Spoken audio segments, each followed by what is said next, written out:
Yes, sir, we hear you. Okay, there's just a little delay. No That's problem. okay. Well, I'm Jay Crown Zero Zero. That's what I go by. I actually created this TikTok a little over 2 years ago. And when I did, there was a fella named Jay Foy that actually I came across. He was the grandfather to Richard Hoffman, the detective for the Blue Rock Springs unaliving that happened July 4th, 1969, where Hold on, Jay. I'm Darla. going to cut you off. Jax 444. Do me a favor. I got what you say. I'm with you, Jax. All I ask is give us 45 minutes. You'll be hooked, and you'll understand why this is still being broadcast. It's one of the most iconic crime mysteries, I think, in American history, Jack. So give us a chance, be part of the jury, and give this thing a fair shake, Jax. All right, Jay. I'm sorry. Yeah, so I come out of a private life, after doing about 3 years of research into my grandfather, and we couldn't find anything to rule him out. I mean, but if we go back 5.5, almost 6 years, it actually started just from a ride with my mother. Um, I picked her up from Indianapolis, Indiana, and we took a ride to Chicago where I reside. And along that ride, she had mentioned that she was watching the news, saw the sketch, which reminded her of her father and reminded her that she was living in that area during that time frame. She was a military brat up into the age of about 15, 16. Now, it was a quiet ride home after that, let me tell you that. But the first person I contacted is my wife, Melissa Rose, and she likes genealogy and research and stuff like that, and she ended up, confirming that she would indeed went to school there. Found her picture in the Alameda High School that confirmed that, and between what she was doing with doing some background with the family, I was looking at all the information about these cards that were sent in and all these puzzles this guy had made that just really didn't make no sense at first. After a while of looking into this and digging into it, my wife found that his mother was a newspaper correspondent for the North Lewisburg, Marysville, Ohio paper. So you can go on newspaper.com and find many articles where she goes on record saying, when he's home, when he's on leave, when he's going to war, and specifically when he's on the USS Enterprise ship when it explodes January 14th, 1969. Now, before all that, I mean, all I knew about my grandfather that he was in the military, and I heard stories that he was on this ship and he had a choice to stay on the ship, burn alive, or jump into the water and get eaten by sharks. That's the story. That's all I knew. Moving forward, we got my mother to file the FOIA request, and it took about 18 months to.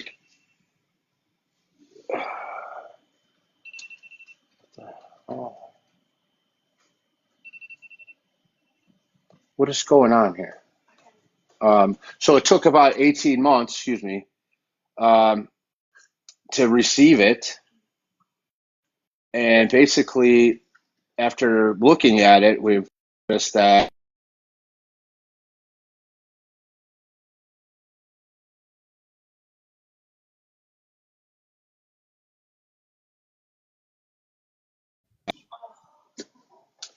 We got you back, Jay. yeah, sorry about that. Okay. Yeah, my mom's elderly, so she's trying to call me. So after 8 months, after studying the records, we found some really crazy dates. The same dates that he re-enlists are the same dates this Zodiac sends these letters out. Like he was almost ending one thing, going away to begin something new. So we also see that in his records, the 6 and 8 month gap between the crimes, and that's when he's off to Vietnam. Okay, and then he comes back and the crimes continue. He's off to Vietnam, and then the crimes continue. Okay, a lot of people are stuck on Zodiac activity. 68, 69. We got some letters and some cards after that. Some people say it's not him, it may be him. There's a lot of different letters that were written, and a lot of it don't make sense to a lot of people. And the only way it really makes sense is you have to have the right person to fit this. And only one person will fit the timeline and have the same career as my grandfather, who was demoted at one time for stealing fishing equipment, and basically got in trouble. Did 3 months in the Briggs or whatever, the clinker, they would say. He got demoted, dock pay. Thank you. And Guys, let's share this thing out, please.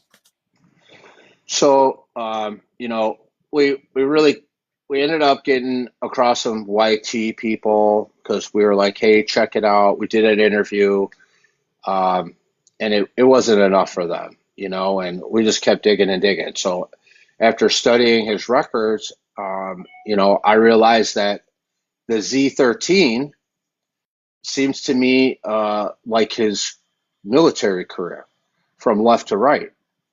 My grandfather was on a Scorpion squadron.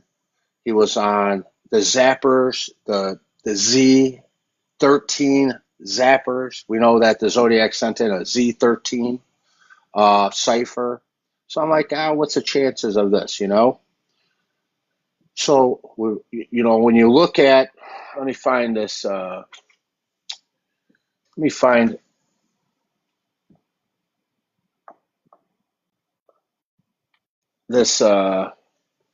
know I put this in here somewhere, and I got to find it. But if I don't want to waste too much time, but I have a lot of crap on here that kind of fits in there. And I just want to find that the Z13. I don't know if you can pull it up on your screen, or you have a laptop. Everybody's got a laptop in front of them. But I'm going to try to find the Z13. And I guess I would have been more prepared as bringing the Z13 up. I actually know that I actually put it in my TikTok account, but I actually know it by heart. I could do a search in where? On here? Oh, okay. Oh, well, got the assistance from the wife. Oh, all right, Z13, if that works.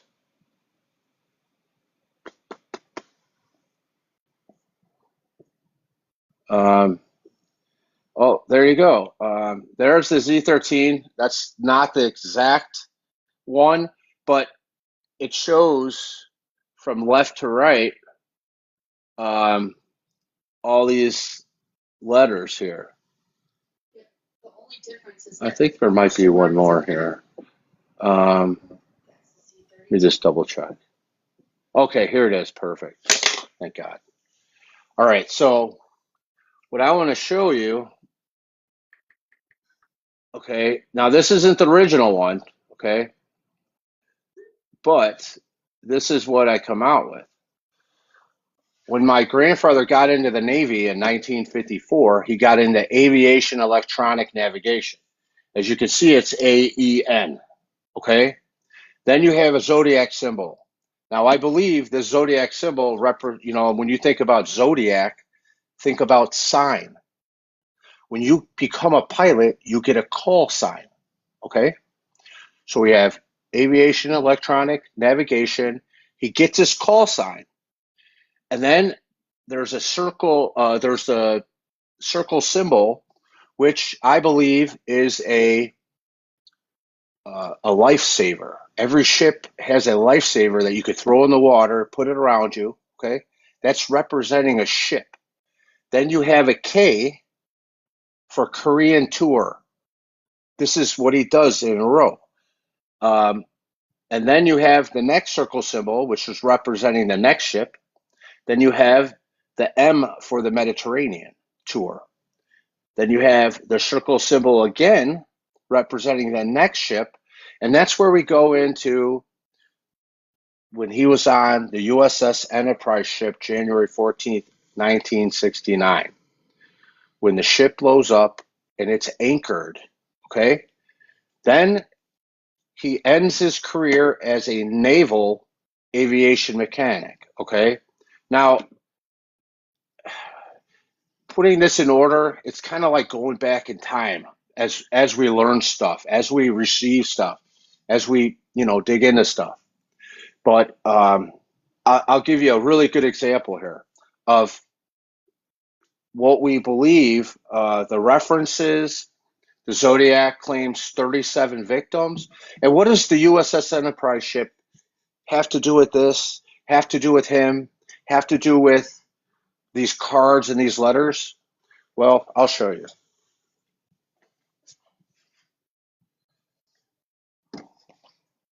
This here, I'm not sure if you could see this very well. Right there. Right there. Okay. This here, okay, is January 14th, 1969. The U.S. Enterprise ship blows up. 314 men are injured. 28 men die by fire. My grandfather jumps off this ship where this bomb goes off. It unalives the fuel driver. It unalives one of his guys in his squadron. He jumps into the water to save his own life. Okay? Now, why is this important? Well, number one, the Zodiac references the movie The Most Dangerous Game. In the beginning of the movie, the ship blows up, they jump into the water, they get eaten by sharks, then they swim to shore, and then they're chased by a guy and man, man being the most dangerous game of all. Then the Zodiac references a piece of the Mikado play, just a piece where it says, he plunges himself into a billowy wave, titwillow, titwillow, titwillow. Well, my grandfather lives this out. Now, the U.S. Navy, you can go on YT and look up trial by fire. Okay? That's what they call it, trial by fire. Now, we believe that attribute to the Halloween card, which is right here. Okay? The Halloween card says, by fire, by gun, by rope, by knife. Now, Zodiac claimed 37 victims. There's 5 confirmed by gun, rope, and knife, 4 unconfirmed by gun, rope, and knife. That's 9. Where's the other 28 by fire? That would be the ship that he was on. This is a confession card. Now, if you really look closely, it also says on this card, it says, I feel it in my bones. You ache to know my name, so I'll clue you in. Now, if you look closely in the hand, there's an OK sign with the number 14 in it, saying, I'm okay, January 14th. His mother goes on record saying he's okay when he jumps into the water. Now, it says, I feel it on my bones, you ache to know my name. Well, if you notice closely, the pumpkin on the groin, okay, that was placed there, cut out from another card, okay, covering the groin. My grandfather, they called him LD. Look at the right arm, L. Look at the left arm, D. Let's look at this pumpkin, right? Let's remove the pumpkin. And what does this What does this remind you of? An H. H. Loring Dale Hill. Now, what we also find in his mom's records online, where she writes in the paper, she writes, "Don't forget your dollar for your secret pal gift exchange." Okay? Very interesting, right? So we have those records where she says, "Don't forget your dollar for your secret pal gift exchange." Everything comes from somewhere. Something's got to be attributed from something. Everybody's a copycat somehow, okay? So we show that. Now, if you give me one moment, I want to really concentrate on what this guy looks like, okay? Jay, can I stop you really quick? Yeah, absolutely. I want to give the people the chance to ask some questions along the way. But I have a question for you. I don't want you to give any trade secrets, but how did you decipher all of this? That's a really good question, Jamie. Well, there was a And before you answer that, don't give any secret away for copycats. But if it's something that you feel comfortable answering, I feel that if the only way to figure out the rest of it is you have to have his records, because there was a teacher and spouse that solved, was I believe the 408, but they couldn't figure out 18 of the last characters. I believe that he did that for a reason, to test the waters, okay? Figure out these cryptic messages, but not the last 18. Then he writes the 340. Then I believe a computer science guy figured that out, okay? Then you have the Z32, which has not been figured out. And then you have the Z13, and there's even a Z5, okay? I believe that it's symbolically connected to the actual things that he did and the activity that he did to connect him from one crime to the next, to the next, to the next. Jay, I'm sorry. Listen, I'm taking you serious, but I that's know. crazy. Yeah. It's like a hunk of burning love here. Yeah. So, I mean, there's a lot more to what we have, but I don't believe that he was going to tell you his name. He's giving you ideas of who he is, what he is, without saying his name. But we do, and we can put his name in there 3 different ways, but we can't mathematically say, hey, this is the mathematical equation that why his name fits in there. But you could take Loring D. Hill, that's 13, Mr. Loring Hill. I mean, there's 3 different ways to do it, forward and back, but we can't prove it. But after 2 years of studying, that's when we found that. Now, go ahead. Sorry. I got to ask you one more question. What was his education level? I mean, look, you just can't come up with this stuff on the fly. I mean, you have to put a lot of thought, a lot of time, a lot of sitting down and making sure everything spells what you are trying to signal. But what's his education level? A little bit about his background. So coming out of high school, he was the top of his class. He was a math genius. That's part of the reason why he got into the aviation. They want people like that. That's good with math, good with cryptology, and they created that so they would give each other messages and the enemy would not know what that is. Way further advanced than Morse code. You know what I'm saying? But he fixed the airplanes. He flew the airplanes. He was pre-Top Gun, for the first pilots to fly these Phantom jets. Um, I mean, his career was so extensive, you know what I mean, between Bay of Pigs, Cuba crisis, Korea, Vietnam. When the USS America, he was part of the readiness team. He was training people on planes. He was a captain.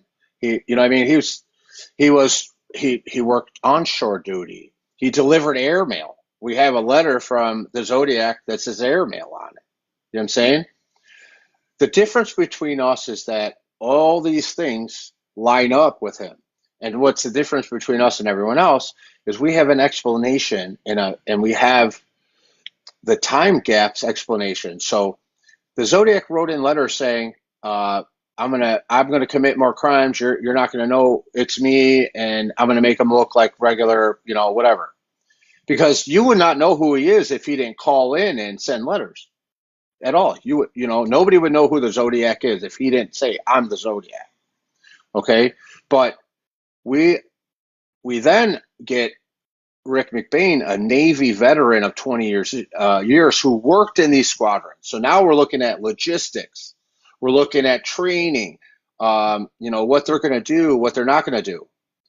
So now we're studying those things out of the archives. And then we find, between that and his records, and we get Voices for Victims, who's that advocate who's helped put this together. And basically, from 1954 to 1974, wherever you place him, these same types of crimes are happening, okay? All the way to 74, death follows him. He's there for 3 weeks.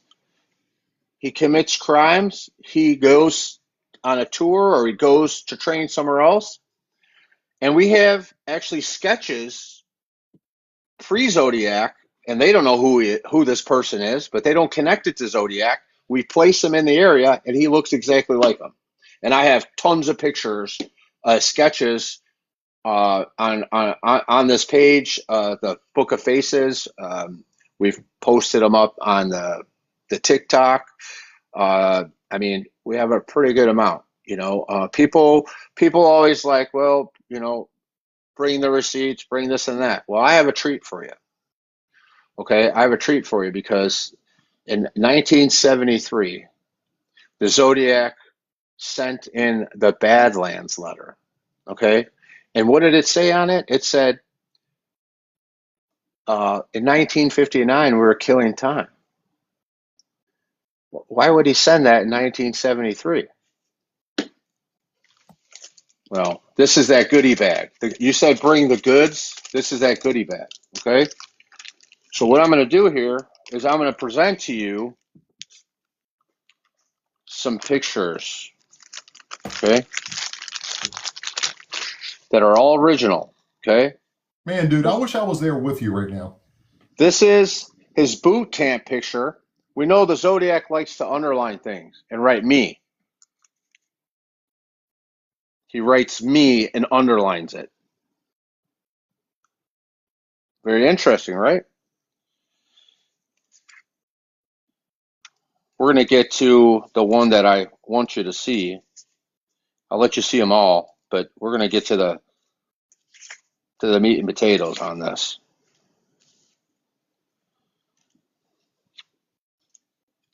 Of course, it's going to be the last one, right? It's okay. And we'll get to it. All right. This is 1959. This is original picture, okay? Original. Can you read that?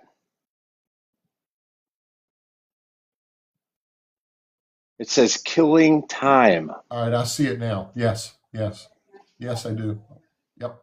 He writes killing time on it. And this is 1959. Coincidence? I don't think so. When we're batting 1,000, 5,000 for 5,000 on coincidences. You know what I mean? I'm going to tell you something. Our community, Jay, we don't do the coincidence thing. So I don't call that a coincidence at all. So we know who that is? James Mansfield. What do we know about the Zodiac? He liked to say, guess who, ha ha, blah, blah, blah. what does it say on there? It says, guess who, right on the bottom. There's a little, little extra cleavage here. So Hey, not she as was. That's why she was famous. now we have Carnis, France, the French Alps. This is 1959. What's interesting is that we know the Zodiac favorite weapon was a 22. So it's hard to see here, but this black, because it was ripped off of a photo album, right? It's a construction paper. But behind it, there's 22, okay? And I'm going to bring you closer. Bring you a little bit closer here. I'm going to flip this up for you. Okay? Okay, so you can really get a good chance to see it. Okay, now it says Carnis, France, with the something. Right there. Don't move it. And you can read it. Do you see the 22? Yes. Yes. It's almost like a Z. Yeah. Okay, that's one. Okay, this is 1959. Now, his wife leaves him in 1957 because he's caught cheating. She's 22. His new wife's 22. His favorite weapon's 22. Who did the Zodiac go after? 22-year-olds. Women with red hair that look just like my grandmother. Okay? This one says, the future heli pilot of an HU-2 in Zodiac lingo. He's like, ha ha ha, it's me. Okay, this guy doesn't even write his name. The guy looks kind of scary. That's creepy. It's creepy. All right, and so let's just look at this one again. This is him playing cards. That looks like a pack of Lucky Strikes. We know he smoked Lucky Strikes in Pall Mall. Okay, somebody's smoking Marlboro. But let's look at that killing time again. Okay. Now, I don't know what that is, but I'd like to have that professionally removed, all of these. Now let's go to the next one. This is on the USS Saratoga. He looks a little different now with glasses, right? He does. Right. So glasses on, glasses off. All right. Well, I believe there's a 22 on this one because if you look real close, right on the top there, Yes. you see that top, that hook with the blue, Yep. right? Mm-hmm. So there's a total of 8 of these. Now here's another one. This is all 1959. Okay. What does it say on the back? No. 22. Why would he write that? The front door. Why would he write that? Now here's another famous picture I have of him. Okay. Now this says on the back, 22. Okay, this is a victim count, Jamie, from 1957 to 1959. This is his 22-year-old victim count. There he is, Saratoga, heli pilot, 22. Looks like a Z, right? Looks like Z's. Okay. Here's another one. Now we know it's 1959. Why? It says 1959 right there. December. Carnis, France. There he is. What do we got on the back?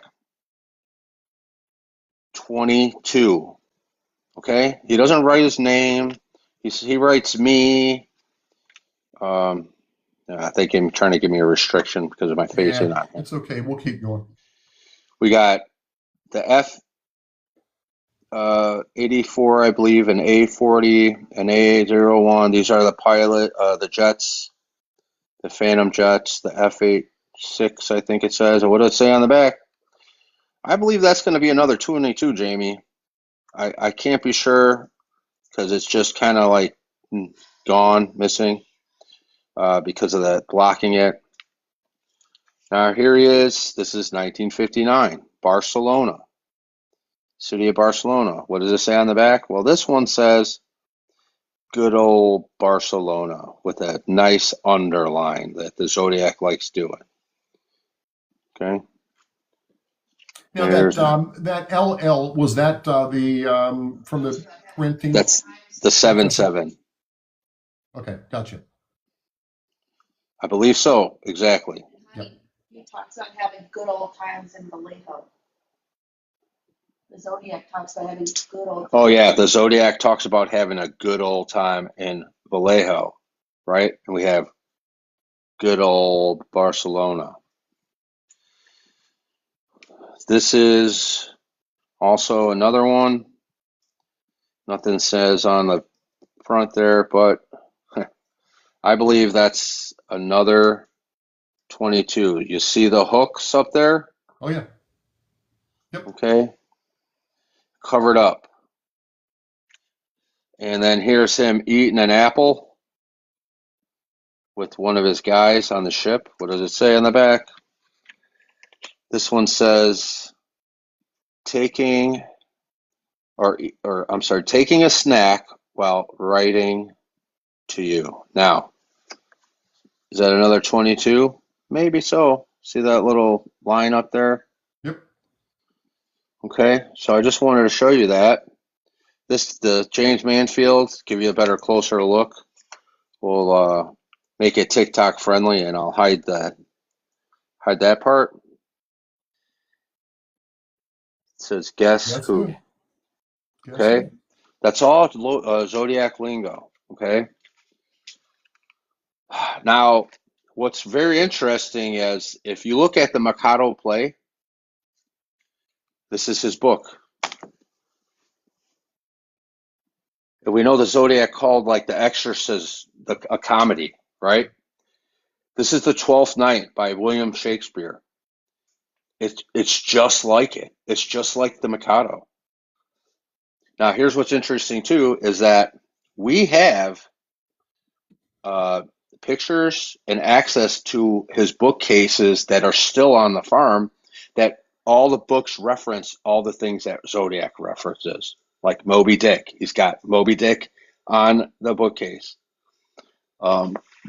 Excuse me. But here's some records, okay? We'll show you. Okay, so here's Loring's records. You know what I'm saying? And we have, honey, can you help me out with finding these same date records for the mailing record to correspond to correlate with the. Thank you. And wait, let me ask you as we go. Burning question, Jay. How long have you been working on this? I would say that we're probably at 150, almost 200,000 hours between me, my wife, Rick McBain, and Voices for Victim. When did you start? Can you give us an approximate date, year? The year we started, I would say 20. September 2021. September of 21. And if you had to guess, how many documents have you collected? Pictures, everything. I mean, there's a stack here, and this is just some of it. And here's the deal. This is why I wanted to bring that up. This is something that you guys have worked on consistently and regularly. It's nothing that you just said, hey, you know what? Let's make a quick dime or let's get a name for ourselves. I mean, you've worked tirelessly on this case.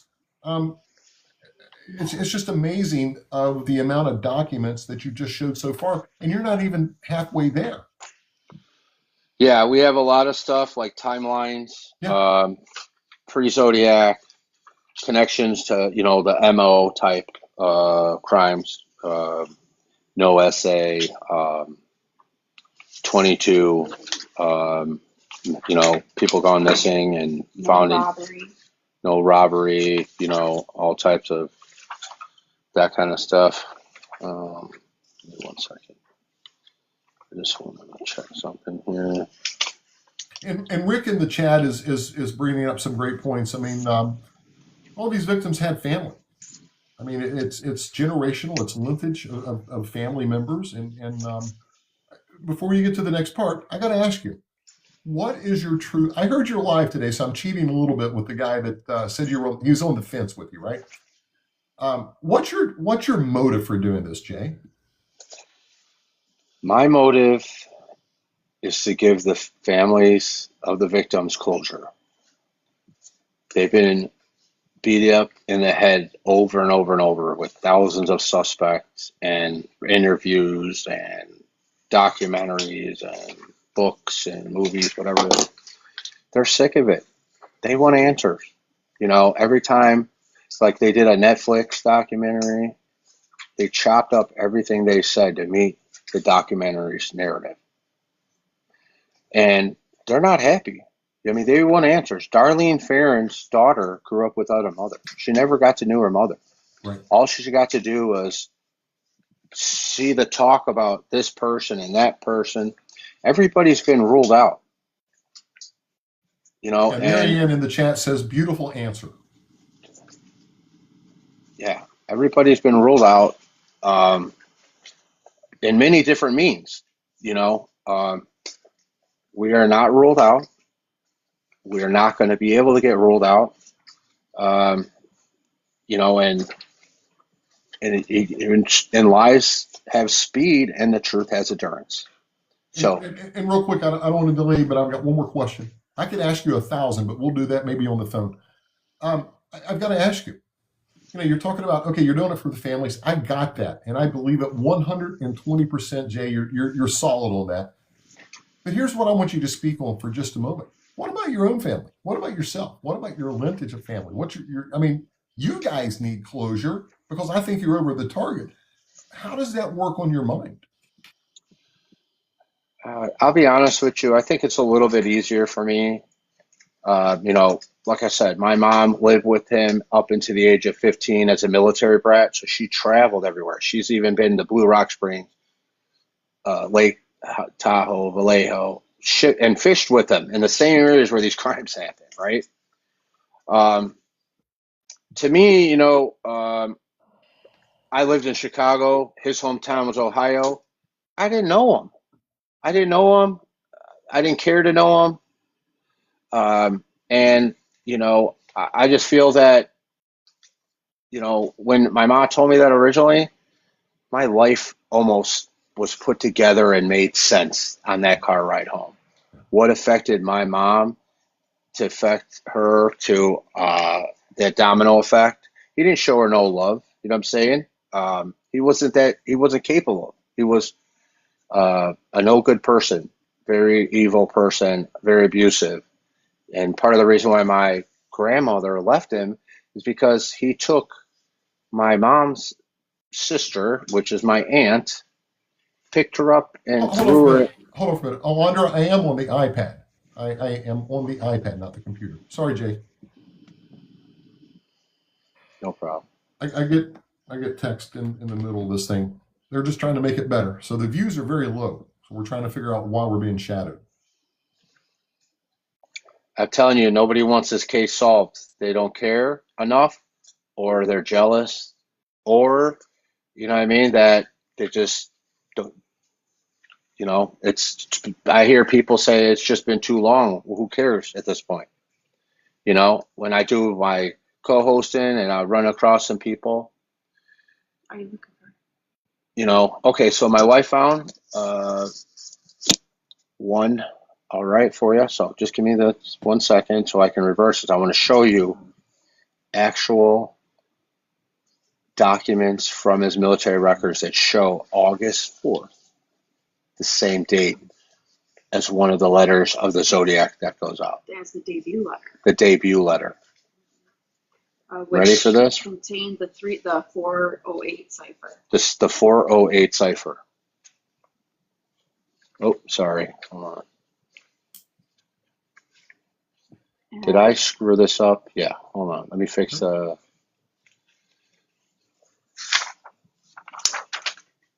There you go. And here. So we're going to zoom right into the date. So it says August 8th, and then it says August 4th.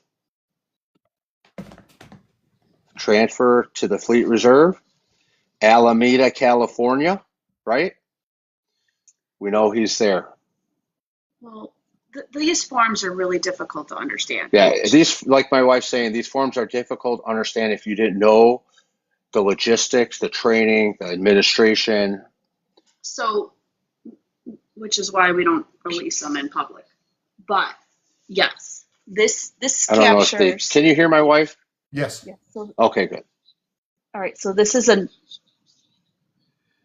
this is actually a record of discharge from 1973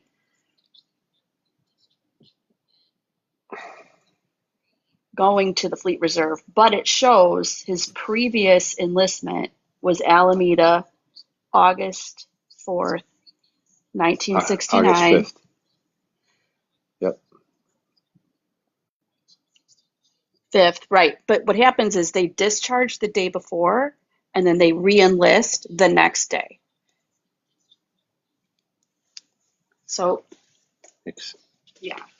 Yeah, it takes a lot of patience to And then, study these things. so on August 4th, 1969, when the Zodiac wrote the debut letter with the 408 to the 3 different newspapers. Yep. Oh, I see. He was giving more clarification and detail because just 4 days before, on July 31st, he writes that he was the guy that unalived the kids at the park. He does not say he's the Zodiac at the time. Okay, he doesn't come out with the Zodiac persona. But on August 4th, he says, this is the Zodiac speaking, and he asks for the ciphers to be printed in the paper, which is the day he Yep. discharges, and then he re-enlists for another 6 years. Yeah. Thank you. Wow. Right. I mean, you really gotta. And then he goes on leave for 30 days, and he goes back to Ohio. And you don't hear anything from the Zodiac the whole month of August and half of the month of September. So his records state that he was to report for duty. Hey, Melissa. That's crazy. September 5th. I mean, Hey. this is nuts. So, and then, right. So then you see Lake Berryessa September 27th, and then the activity just doesn't stop because he's landlocked. So he's not on a ship because the ship got damaged. Right. And then how do you, I don't want to get ahead of you, but I'm dying to ask. So you have all of these documents. I mean, the documents don't lie. They match up with the dates. So what did you start doing next? Did you start putting dates as it relates to crimes?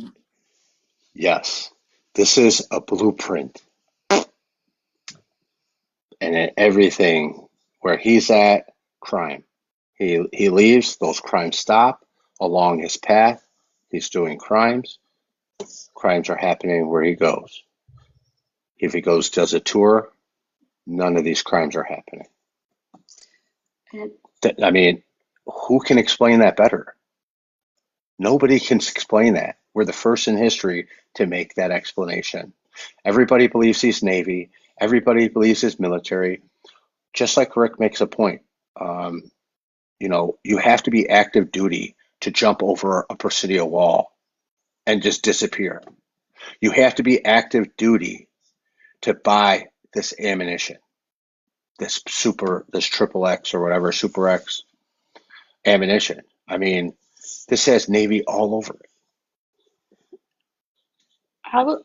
I will say, one thing that convinced me is the sighting of the Zodiac in Dublin, California, which is Alameda County. We can prove in his records that he was staying in Dublin in temporary military housing in 1967. We have his records to prove that. Of I June. mean, There is also another cold case called Molina and Hernandez about, look that up. Mike Morford talks about this case He's in a his, podcaster. this is the Zodiac Speaking podcast. Let me ask you a question, And it guys. happened literally the same month that Loring moves to the Bay Area.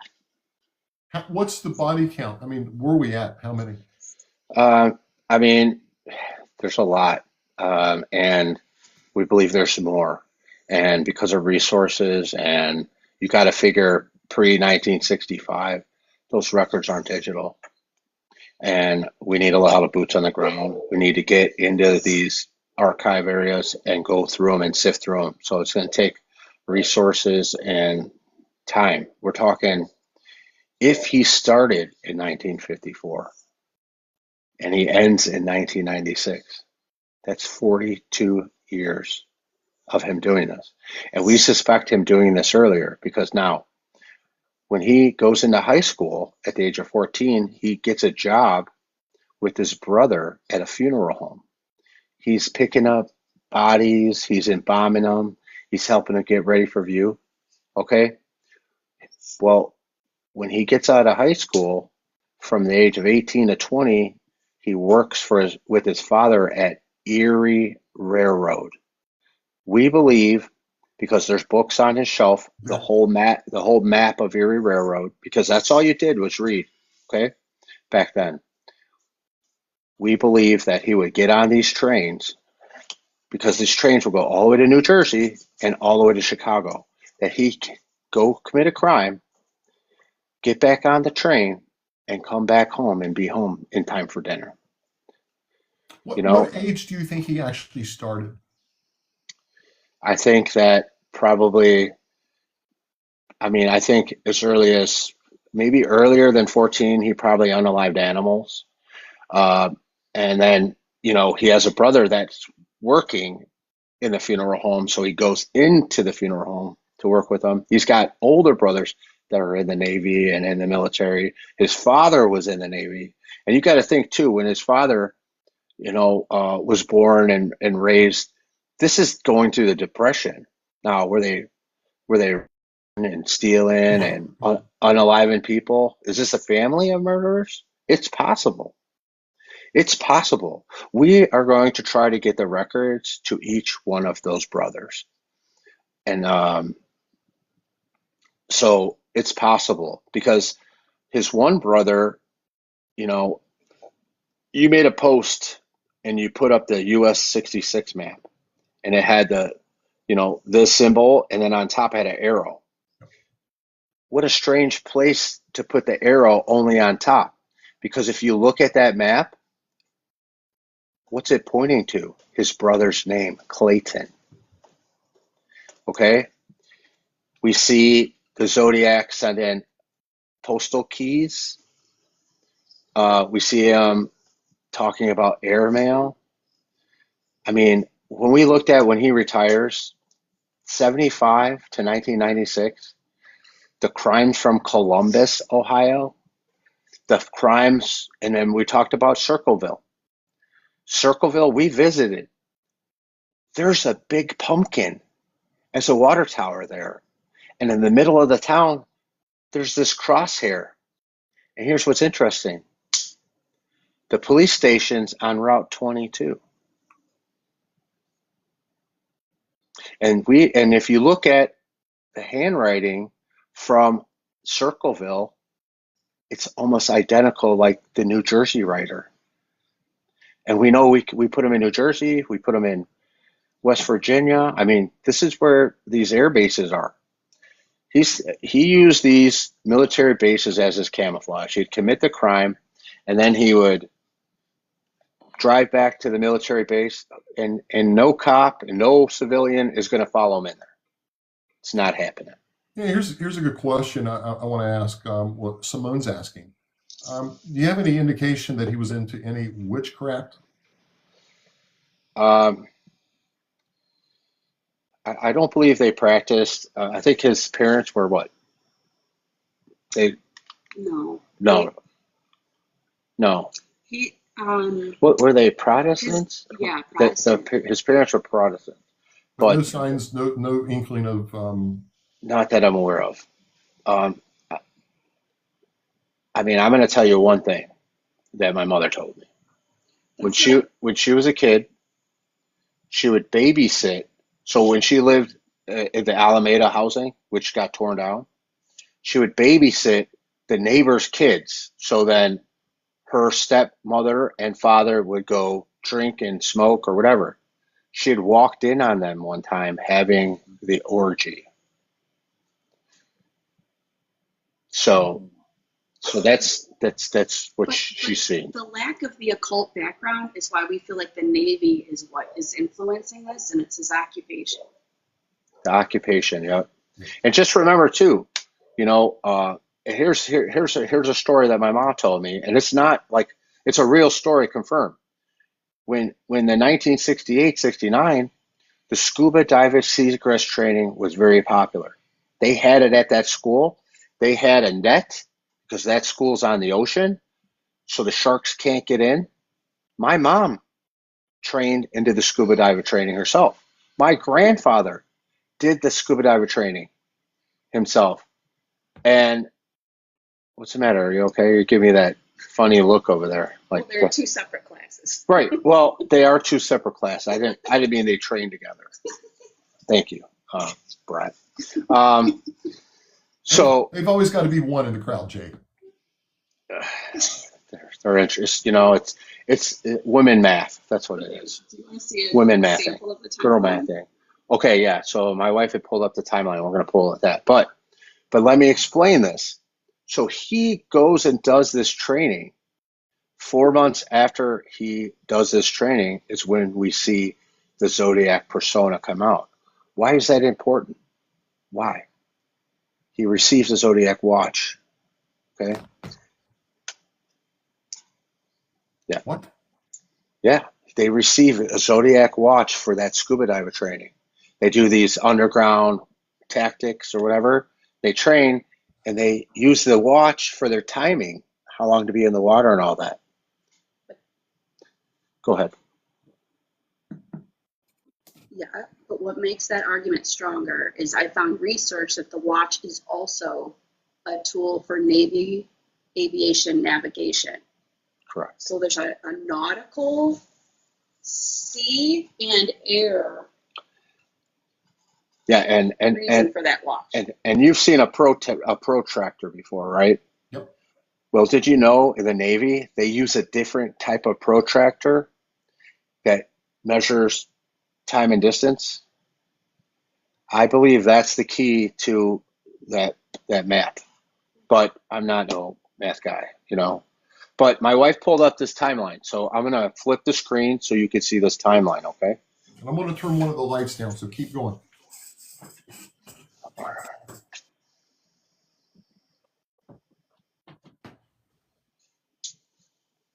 All right, so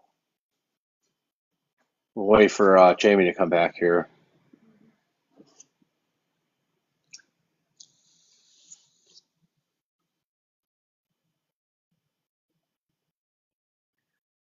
So this timeline. He's not back yet. Okay. We'll give him a second. He's turning some lights on. I'll take a sip of coffee. Hey, welcome in, everyone. Sorry I didn't see you. Just kind of paying attention to this. Good to see everyone. Thank you so much. What, you can't see All right, I'm Pam. with you. What do you want? You can't see the whole thing the way you I'm going to go left to right. Thank you. All right, so what we're going to do is we're going to look at timeline of USS Enterprise and Zodiac killer activity, okay? Now, we go to July to December 1969. We get Darlene Farron and Mike Magoo. We get the Lake Herman Road, Blue Rock Springs in Vallejo, July 4th, 1969. Then we go and look at the first letter as killer to 3 news outlets. You have the Cipher 408. You have that July 31st, 1969. Then we move over to August 3rd, 1969. We have Deborah Furlong and Kathy Snoozy. But someone else was convicted of this crime. Right. We believe that they were wrongly convicted of this crime because it had Zodiac all over. We believe that a lot of people went down for his crimes. Then we move over to August 4th, 1969. We talk about his records, right? That is the first Zodiac letter. Yeah, I actually have to correct this. And then we move over to August 8th to the 22nd, 1969. LD visits Ohio. Wow. Okay? Now there's no activity. And he's driving. And he's He does driving. this as a road trip. Then we move over to September 8th, 1969. LD reports back to Alameda for his last 4 years of re-enlistment. Then we go to September 27th, 1969. We have Cecilia Shepard and Brian Hartnell, Small Island, Lake Berryessa, Napa, California. Then we look at now October 11th, 1969. Paul Stein gets unalived, the cab driver in the Presidio Heights of San Francisco. Then you look at October 13th, 1969, the Paul Stein letter. Then we move over to November 8th, 1969. He writes in the Dripping Pen Cipher 340. So those are two. And then we move over to December 20th, 1969. We have the Melon Belli letter where he says Melon Belli eats blubber, referencing Moby Dick. Okay, now this is one timeline. Now we're going to go to the timeline of USS Enterprise, Zodiac Killer Activity, 1970. So, go ahead. You want to go? right. Oh, hold on. I got to do a puzzle. I could do it. All right, so we're looking at March 22nd, 1970, Kathleen Johns and baby attempting kidnapping on Route 132. What's significant about Route 132? He's on the squadron VAQ 132 at that time. He's a scorpion. He's a Scorpion squadron. Now we move over to April 20th. Also, hold on. I'm sorry. Slow down. Kathleen Johns is a disputed Zodiac victim. Okay, half of the camp thinks she's a victim, the other half doesn't. But she does when she goes to the survive. police station after surviving. Right. She sees the sketch of the Zodiac and says that's the guy. So she confirms it with seeing it herself. Right. But how does this tie to Loring? In the police records, she describes a tan station wagon, which he with owned at the time. Kids' toys and books kind of sprawled all around the inside, which match and corroborate the ages of Loring's 3 younger kids that he did have with him living in the Bay Area. With his second wife. With his second wife. At this time, Jay Crime's mom and aunt, the 2 oldest with the first wife, were in Chicago. Yeah, they move away. And So now he was forced to leave Ohio without the 2 older ones. So Yeah. he was livid. yeah, because my mom's side of the family tricked him to come to Ohio to visit Okay. because this is a missing gap here. So when he stole my mom and my aunt and filed for custody in California, so she didn't know where he was until a family member got a hold of him and said, hey, come out and visit. He did, and left him there. And when he came back, all my great uncles were on the porch with shotguns and said, you're not leaving with these children. And my grandmother said, basically, I'll unalive you if you even think about it. So they left. You know what I'm saying? They left without the kids. The 2 kids. 2 kids. The 2 older ones. Thank They had the 3 younger ones. Yeah. And now we go to So April. then you see the bus bomb. You see all these school bus threats throughout 1970.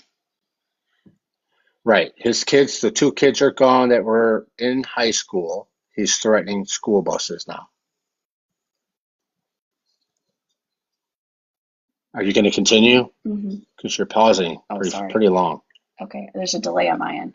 So anyway, and then on July 24th, 1970, you see the Kathleen Johns letter where he claims that he kidnapped her and that she got away. And then on July 26th, you see more writing. In LD's military records, there is a 30-day leave right here where he has a lot of time in his hand. Between the July 24th and July 26th. Mm-hmm. Is that what you're saying? Yes. Where's the 30 days that you're saying? Well, I'm just saying there's 30 days in his military Okay. records. This little list letter Which is gave him 6 more time to write pages. these letters, you're saying. Oh, got it. This is 6 pages. 6 pages. Got it. Right. But there's no activity in the newspaper that says he went to Ohio. So my theory is he stayed in the Bay Area and was able to write all these letters, okay? Because I can't. Right. So if he was in Ohio, his mother would have wrote about it. The Little List poem, Mount Diablo, July 26, 1970. Then we move over to September 6, 1970. We have Donna Lass disappears at the Sahara Tahoe Hotel, Lake Tahoe, Nevada. Mm-hmm.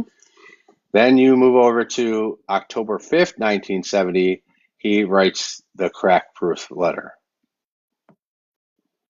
Now, I mean, where do we have copies of the letters? And he can write this with confidence because he's leaving the Bay Area. We don't. The At police this time. do. So you being the police, yes.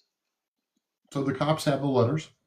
Yep. Yeah. I've got copies. Well, on we the site. I mean, we got copies. Yeah, but not the originals. Right. Yes. But you have copies of the Yeah. of the originals. Yeah. Correct. This is just wild. So if you go to Nice Zodiac Buttons. So we're on the ZodiacKillerBomb.com website where we have the list of dates. Okay. This is complicated. This is one of the most complicated cases in American serial unalivers. So which? This takes a lot of time to figure out. This Yes. is not. All the letters? Go ahead, honey. Which letter do you want to see, Jamie? Jamie, which letter do you want to see? Pick one, man. I just want to see one. I know You a said couple pick one. were asking about them, so just pull one up. Okay. Let's see. So Let's talk about the one where it's about the knife, the RH letter. Do you remember which one that was? that's Sherry Jo Bates. Okay, that's earlier crimes. Yeah, that's Sherry Jo Bates, which is October 30th, 1966, Riverside. We suspect he was guilty of that one too. That's the dusk poem. But this is really just Zodiac letters right now on my site. The Zodiac persona, Yeah. because we believe he's a multi-persona. So I mean, here I can talk. Oh yeah, here's the Melvin Belli letter. There you go.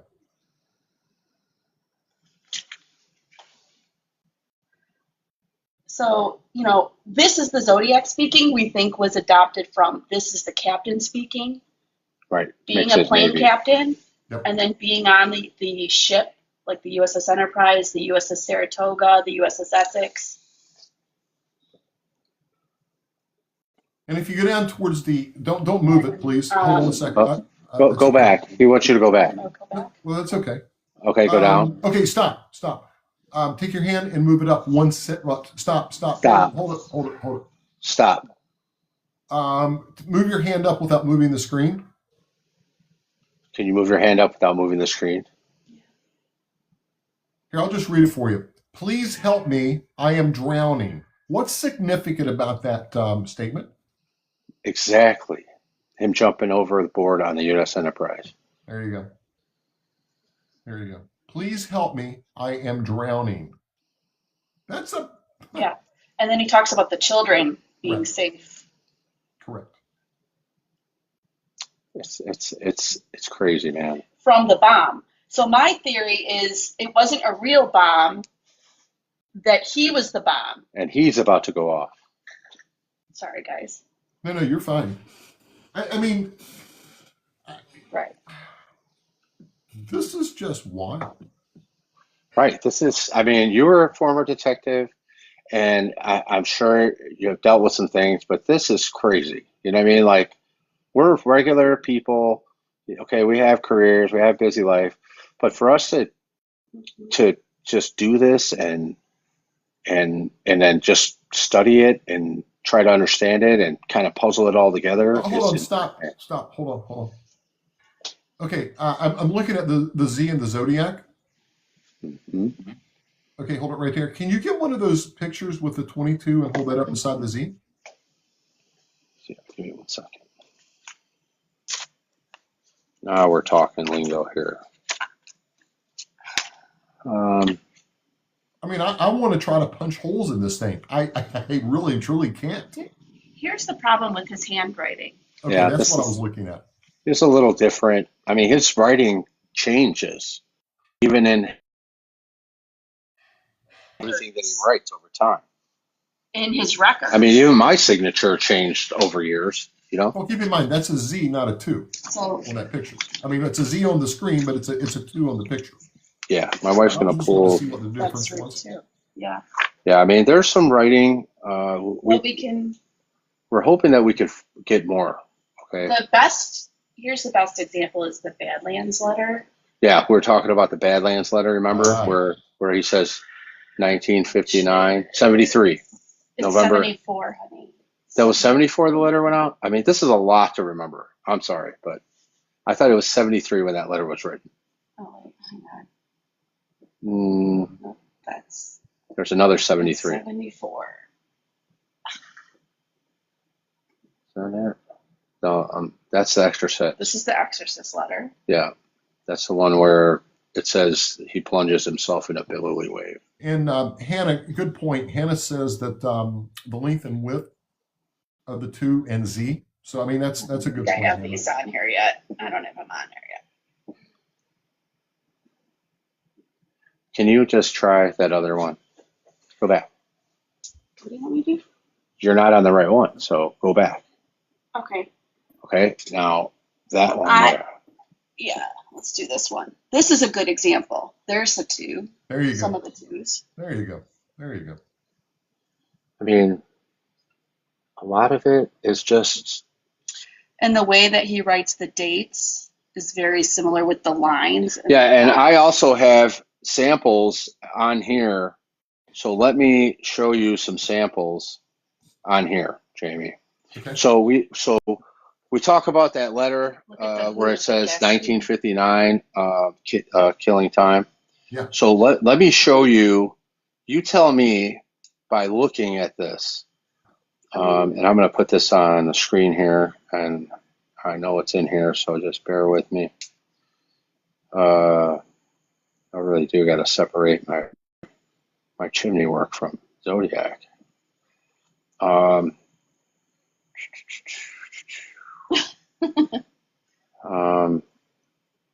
All right, so it's going to be a little bit further here, but it's in here. I don't want to zoom. I don't want to breeze past it.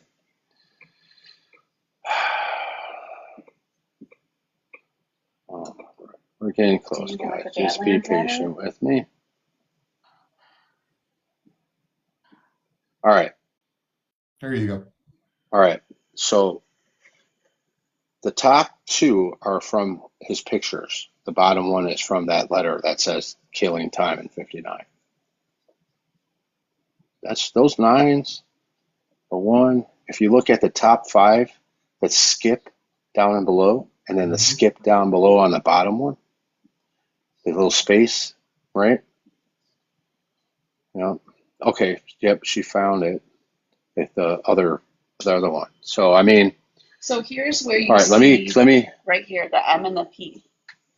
There's a delay, so let me change my screen. Okay. So we could see that. Okay. Give me 1 second, everybody.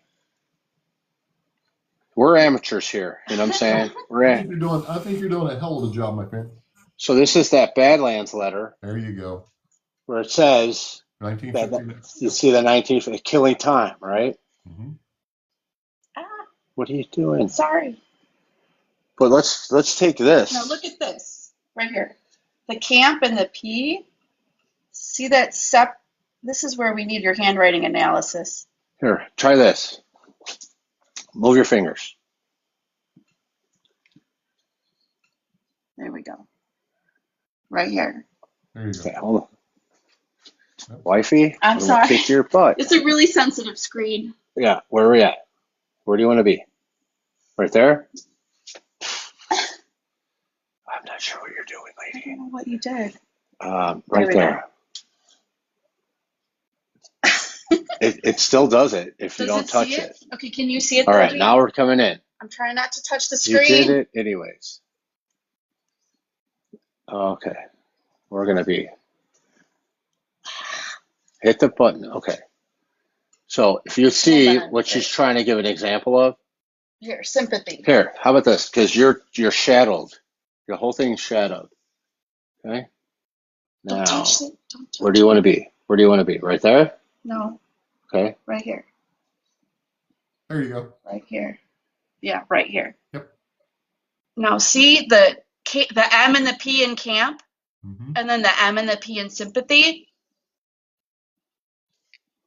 And the way that there's the gaps in Yeah. in those two letters is really strong, almost exactly the same. Right. And underlining and And then this is where he talks about in 1959, most people were killing time. right. Let's look at. You know what's interesting? Because you can't hear me. I gotta Sorry. hit her. Hold on. I didn't know it was that much of a delay between us. Yeah, there's. Okay, let's find the killing time picture. Good I Lord. just. Right here. Okay, There we go. let's look at. I mean, I know it's cursive. We're going from cursive to. Hold on one second. So, I just want you to kind of look at the pattern, okay, of killing time there and killing time here. I know it's. Look at that. Oh, sorry. Hold on. There it is. The M is so I did it. similar. Now I did it. That M is like All right. distinct. I'm this stupid touchscreen screen just kicked. I saw what you were talking about, though. I mean, it's Like the pattern and how he writes it. Yeah. I mean, you got to be really patient and you really got to take your time Mm-hmm. to do this. And he left like he left like a trail of breadcrumbs.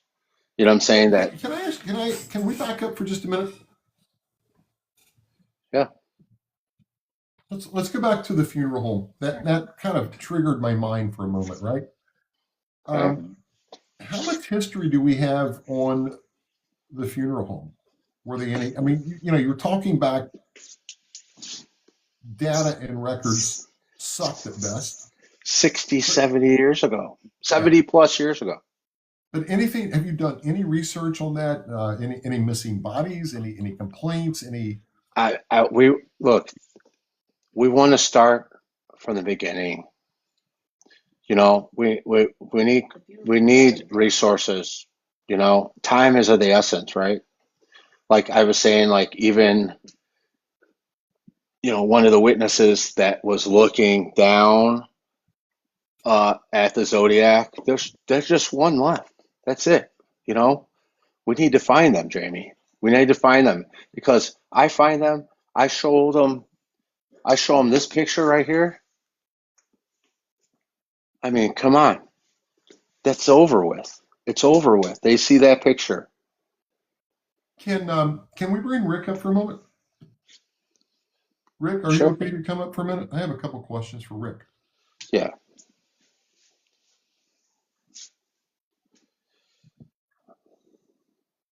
Do I got to drop down? Hey, you're fine. Hey, Rick. Okay. Hello. Hey, buddy. How are you? Good. How are you doing?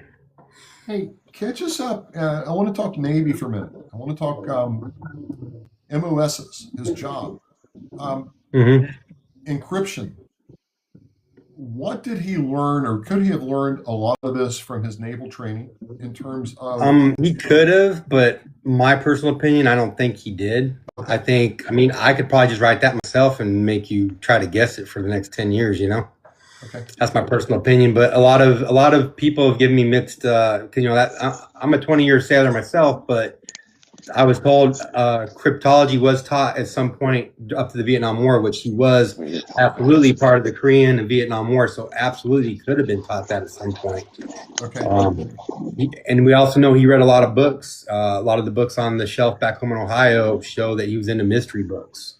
We know we got pictures of him reading Western comic books, which we believe, you know, the Zodiac was into, the famous Tim Holt comic book, which I have here, you know, the by death, by fire, by gun, by rope, by knife. And we have pictures of him dressed as a cowboy. So we know he's into Westerns. But a lot of the suspects are missing that. So. And the people who are here, and they're not leaving, Rick. I'd like to get more people, but that's okay. So don't worry so much about being TikTok friendly, but try to be TikTok friendly on the following question. Yeah. Let's cover this. Let's cover the weapon and the ammo. Mm-hmm. What significance does that ammo have with the Navy or that military training? So basically, the long rifle ammo for 22s is also used on pistols, which we know he had a pistol, and we know his grandfather owned the rifle and took it with him everywhere. But my research tells me that that's the cheapest ammo. So you're going to just go doing that. You want to go cheap, and it's not much difference. It's for practicing. So if you look at a lot of the cases, they are linked to him being a military. A lot of people have made this connection. Tim Colbert with the Code Breakers. That's one of his defining characters of Gary Francis Post is being active duty and purchasing the ammo on Vandenberg Air Force Base.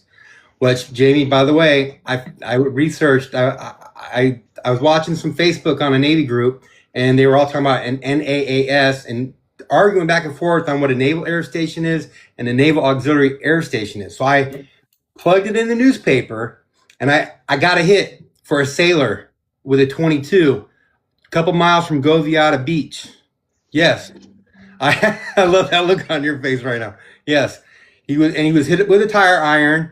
Used a 22, left him in the creek on Highway 1, and guess what? NAAS Arguello was part of Vandenberg Air Force Base where the Super X ammo was bought for Goviata. Shut the front door. I wish I could make it up. I actually have them right here for you. Hold on. Gunman slain. They probably won't be able to see it, but gunman slain. Slays Arguello Airman near Lompoc, right here.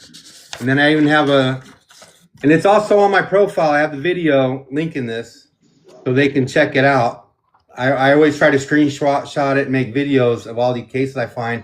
But this is part of the 62 cases. Real quick, Rick, I'm really sorry. I don't mean to interrupt you. But why don't we do this, Jamie? Let's get him up on the big box so he can see it. So I know I'm co-hosting, but I know you like I know you like me doing this. Got evidence. Let me do that background screen of my grandfather with my face, and then I'll jump off. No, don't jump off. Don't jump off. No, I can come over to you.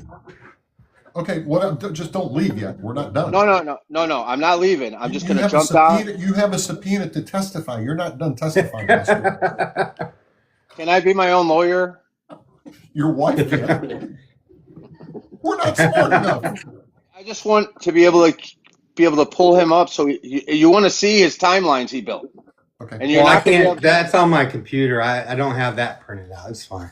But if he gives you the big screen, he could see it. So I'm gonna jump. Real quick.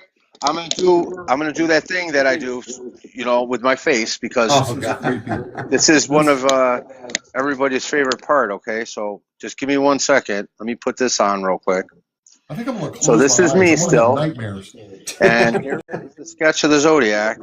He loves And I doing want everyone to know that this sketch came from the Presidio where Paul Stein was unalive. The kids were looking down at the Zodiac. When I put my face directly in here, it doesn't fit. But when I take my head and I put my head down, like they're looking at the Zodiac from a window. That's just creepy, man. We're the jury. I mean, don't convict me, all right? It wasn't me, but I'm going to jump off and I'm going to be over on your live. Give me 1 second. That's like the creepiest thing. I hate seeing that, man. I have like nightmares, Rick. And let me just show you one more thing. Now that was that's a sketch, okay? Now let me show you a picture of my grandfather, okay? Which is something we just recently got, and that's what you've seen on that big board that we have. You know, I'm going to just do this real quick, and then I'm going to let Rick take over because Rick is a beast. He specializes in a lot of stuff, and he put a lot of this together, and a lot of the, stuff that we would know as civilians. So here we go. Here's the picture of my grandfather, and I'm going to show you how close I look. You ready for this one? Here we go.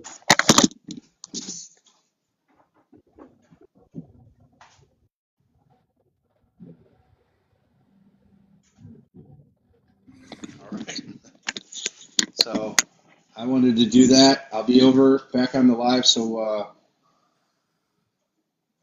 One thing before you leave, and you can jump off and come back, but Jen Jack's asking about DNA. So have that ready, and let's talk DNA when you come back. If you have any of the answers for that, that was a couple of questions that were posed. I'll be right back. Good night, Amani. Anything else in his trick bag, Rick, that we're missing? That's creepy. That's some creepy business right there.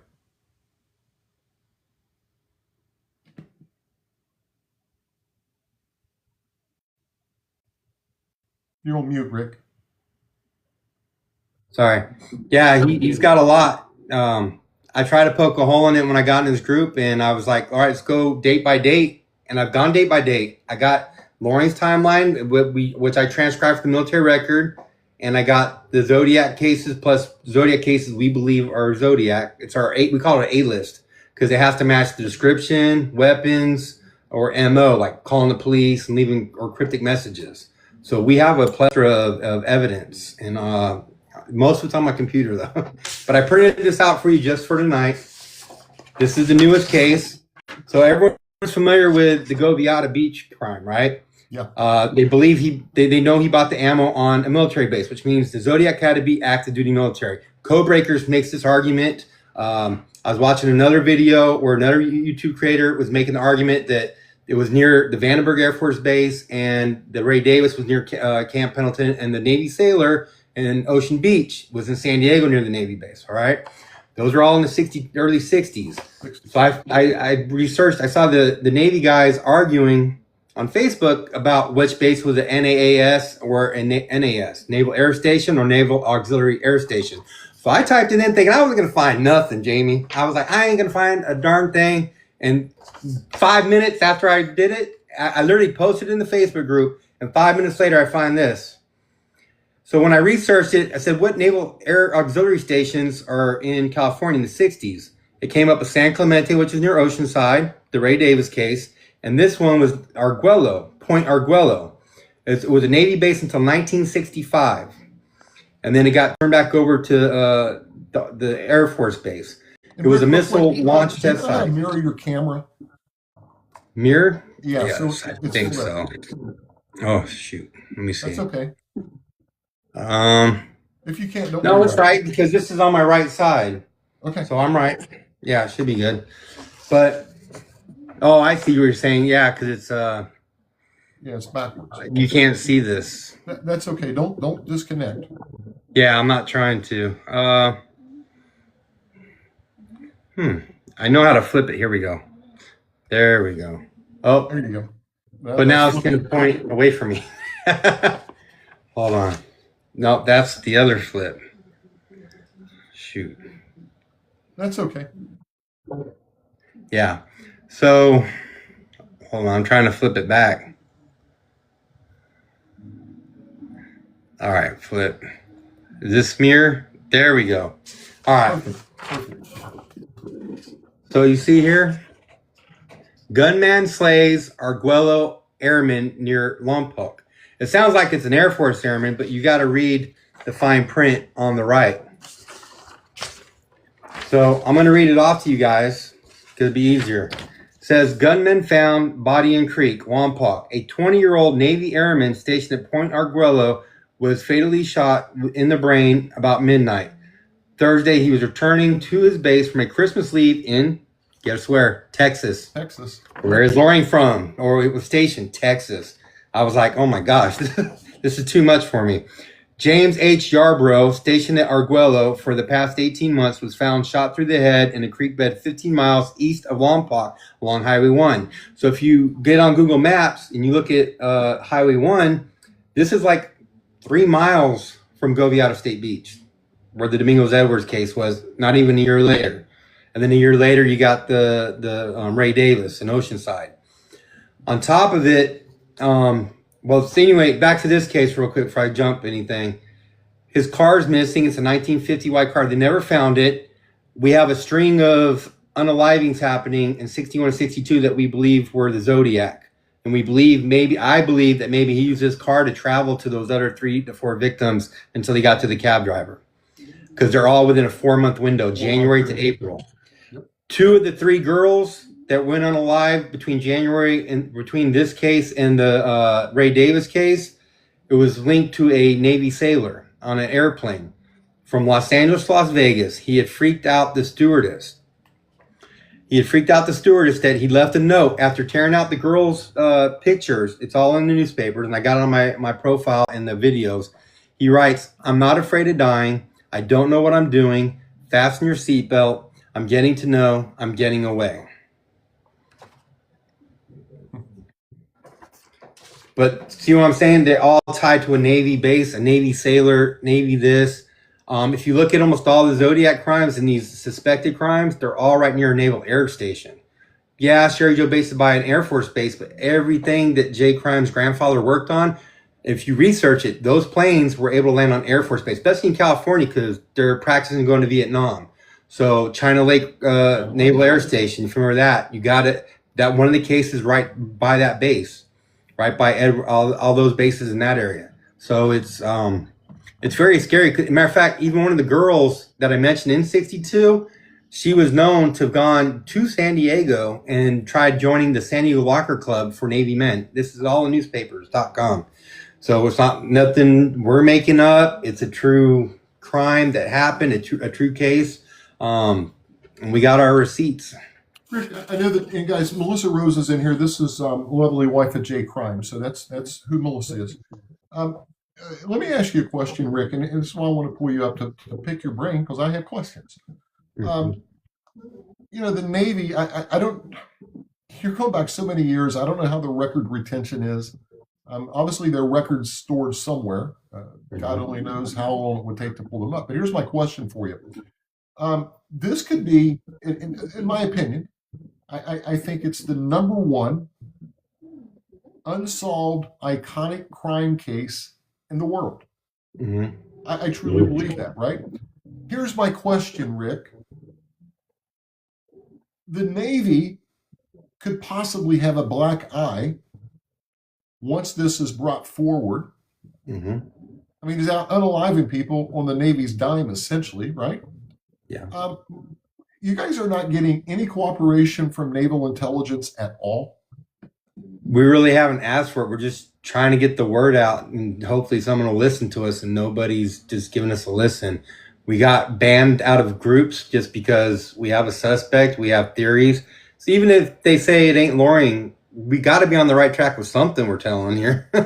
There's too many Navy coincidences. I mean, we probably have like 20 or 30 Navy coincidences back to back that we can go through. And maybe some of these crimes aren't considered Zodiac. Like they always suspected Sherry Joe Bates. I mean, maybe he's not. But what are the chances all these cases, the sketches or descriptions say brown hair with reddish tint? His grandfather had that. The Sherry Joe Bates case, they mentioned that. All these cases have the same description. I mean, I haven't even thought of this until it just dawned on me. I'm like, wait a minute. I mean, this could really give the Navy a black eye. Mm-hmm. More importantly, there's some smart investigators over at the Naval at NCIS. I know those guys. I've worked with those guys. I really think somebody, don't know who, but I think somebody in your crowd needs to jump on a plane and you need to fly to Washington and get a meeting. Yeah. I was in criminal justice classes back in San Diego, and one of my instructors, my teachers, was a NCIS guy. So I thought about trying to look him back up and tell him about his case and see if he could help us. But and I don't even know if he'd still be around because this was like 10, 12 years ago, and he was in his 60s at the time, but he might be in his 70s by now. But yeah, I think someone needs to just help us get this out and figure it out. There's just too many. I think this James Yarborough, I think it might have been the first sailor he unalived before the Swindle case. Was there more? Probably. We'll never know. Because the problem is when we search where he was stationed at, like East Coast, New Jersey, there's so many unalivers, serial unalivers. It's a madhouse trying to correlate them together. But every time I look at these and I put the dates and he's not on a cruise, these crimes are happening. The first one in 1957, the guy called San Carlos police station there near San Francisco, and he tells them, "I'm the man who killed the woman on the beach last year, and I'll do it again, again, and again." That's got to be Zodiac. It's got to be Zodiac. What have you guys found? And I'm just going to pick your brain for a minute, and I would like to bring some people up with questions, but I've got to ask you guys. Jay, are you guys here? Jay, are you listening? That's one demerit for Jay. Yep, he's listening. Melissa, you don't get a demerit. Jay gets a demerit. He's got to tell him to accept my request. Oh, he put in a request to come back up so you can hear him. Oh, I'm sorry. Sorry. I don't know how I ended up in your box either. More the merrier. I'm just liking the live, and all of a sudden I'm in your box. felt Here's I'm my fine. question. Do we have any ties? Do we have any Zodiac potential victims? Let's bring up Voices for Victim. That's one of our other four. We're the fabulous Let me four. get this question first, Jay. Do we have any victims in Florida Oh, that we know of? yeah. Let Rick tell you about that, and then the connection to Sherry Joe Bates. But hold on, just yes or no, Rick. And I'll let you. Yeah, know. there's quite a few. I found another one the other day, but it was in '69 also. But there was one with a lady in red, and the Zodiac writes about a lady in red with Sherry Joe Bates. Do we have any in Georgia? We found some, we believe. A lot more are in West Virginia and Eastern Pennsylvania, close to his home Pennsylvania. state. Okay, that's where I'm going with this. Look, Yes. they've been. This is not a secret. You can Google and fact check me on this. It's no secret. They were a serial guy or serial person going back 50 years ago, 60 years ago on the East Coast, all the way up from Florida, all the way up to Pennsylvania. Countless body counts. Mm-hmm. So you guys may. I swear to goodness, you're over the target, guys. I even found a case in New Jersey where the guy drove a cab. He took a cab into the doctor. It was a doctor he was like a professor at a college, and his wife and two co-eds were in the house, and a gardener was on the property. And the guy unalived him with a .22 after tying him up. Did not steal anything and drove off in the cab. And Yeah, it was Melissa. 22, and it was miles from his original naval air station. He was stationed at Lakehurst, New Jersey. Yeah, It's like an hour drive. Melissa has some interesting New Jersey ones as well about a police officer's son. Honey. Yeah, Gary Grant Jr., he was 7 years old, abducted on 100 North California, was found 2 days later on January 14th, 1984, which was the 15-year anniversary of the USS Enterprise. He was the son of a police officer, Gary Grant Sr. Unfortunately, I can't go into details as to how he was unalived because it's not TikTok friendly. But I can tell you that 2 years later, in 1986, the assailant wrote on the side of a police car, number 113 was the car, yes, that he targeted this boy because he was the son of a cop or a pig. Call them pigs. Then 2 weeks later, they find writing scrawled on the sidewalk, also claiming that he's targeting the son of a police officer. Then he calls dispatch and asks how he can collect the reward money. I think there was $10,000 reward at the time. And dispatch says, well, do you know who did it? And he said, yeah, I'm the one who did it. Very Zodiac-like, right? And if you see the writing on the side of the police car, it is very similar to Zodiac's. So I talk about this 1984 and 86 incident because fast forward to 1990, John Walsh starts receiving letters from the Scorpion and CIPHERS. And the cipher says, remember me. And then it's like the symbols resemble the Navy alphabet. Okay, they're very similar to the Navy alphabet. If you look at the flags, how the Navy alphabet works. Stop right there. Rick, Yeah. chime in. What is she talking about?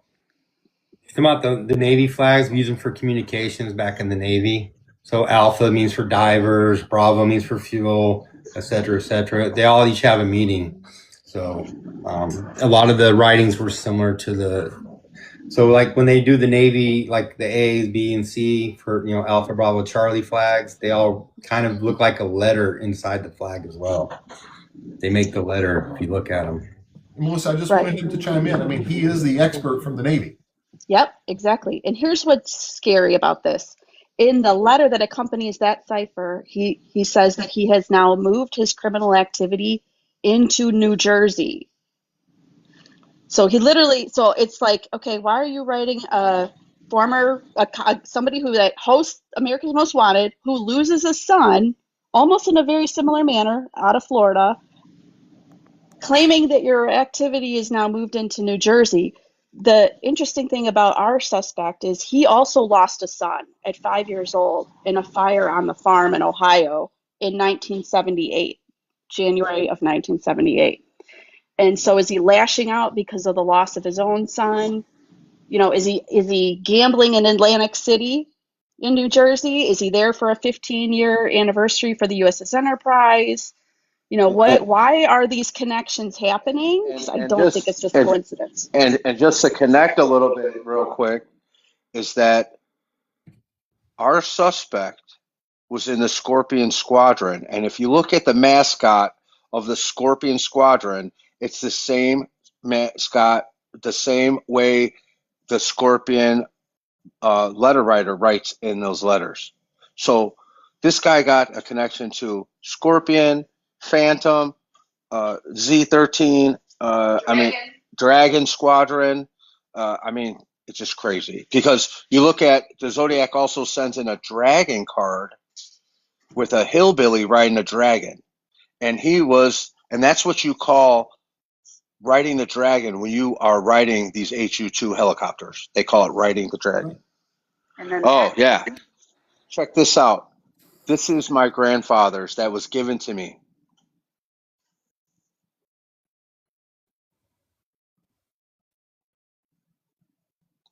I think I'm going to just shut this thing down. Melissa, tell Jamie about Tammy, the young lady that I found. Yeah, now we're getting into, is there a possibility, right, for physical evidence to help tie this together? So Voice has found a case, Tammy Jo, I want to say her name was Anderson. I'm going to have to Google it real quick. But Tammy Jo, as I'm talking about this case, I'll look up her last name so you can write it down, Jamie. But she was in her late teens, early 20s. She was from Florida. She disappeared. They found her body not far off of, I think it was a highway off near Rochester, New York. And the key to her case is that she was last seen with a guy that fits the description of Loring with the glasses and all of that but also seen in a tan station wagon, which is what he owned. Now, as they were processing the crime scene, they found fibers that were consistent with pollen from trees that grow in the area of Northern California, Sierra Nevada, so we're talking like Reno, Nevada areas, and southern Texas, New Mexico, and Mexico. And we have corroboration from the family that he had taken, our suspect had taken his wife on a trip to Niagara Falls. So if you're driving up northeast Ohio through to Niagara, he also took her all the way down to Washington, D.C., and then back up again through Virginia, back home to Ohio in a big circle, the same exact month that this woman disappeared. Yeah. And so the police were suspecting, well, you know, was she a runaway, or was she on the West Coast for any period of time? But even if she was, she would have washed her clothes and taken a shower. Right. You know, my theory is she was in the trunk of this car that had been all over the United States, but primarily in California and Texas, Northern California and Texas. And he was a mechanic, so he hung on to his cars. He always had older model cars. You know, so we wouldn't be surprised if there was some way to physically connect him to that case too. And I'm going to throw a wrench in the works here, guys. So forgive me. Let me get her name. I'm going to put you on the spot, Jay. I don't know if it's public knowledge. You've said this before. You want to talk about crazy bombshell breaking news? Did you hear what I said? Crazy bombshell breaking news. And I'm talking about a piece of potential evidence. You know that fancy dancy website they were on showing those letters? There's some typed letters. Jay, what are you in possession of? I am in possession of his typewriter. Whose It was typewriter? my grandfather's, with the original, we believe the original ribbon still in it.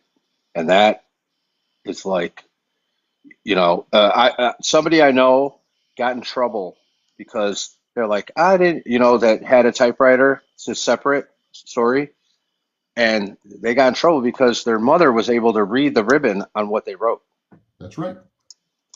Now, And I got to ask you, we're kind of bending around here a little bit. Have you examined this typewriter? I mean, if I was there, I would be wanting to read the ribbon. Have you tried that? Are you preserving it? What's the status of the typewriter? I have not tried reading it. I am preserving it.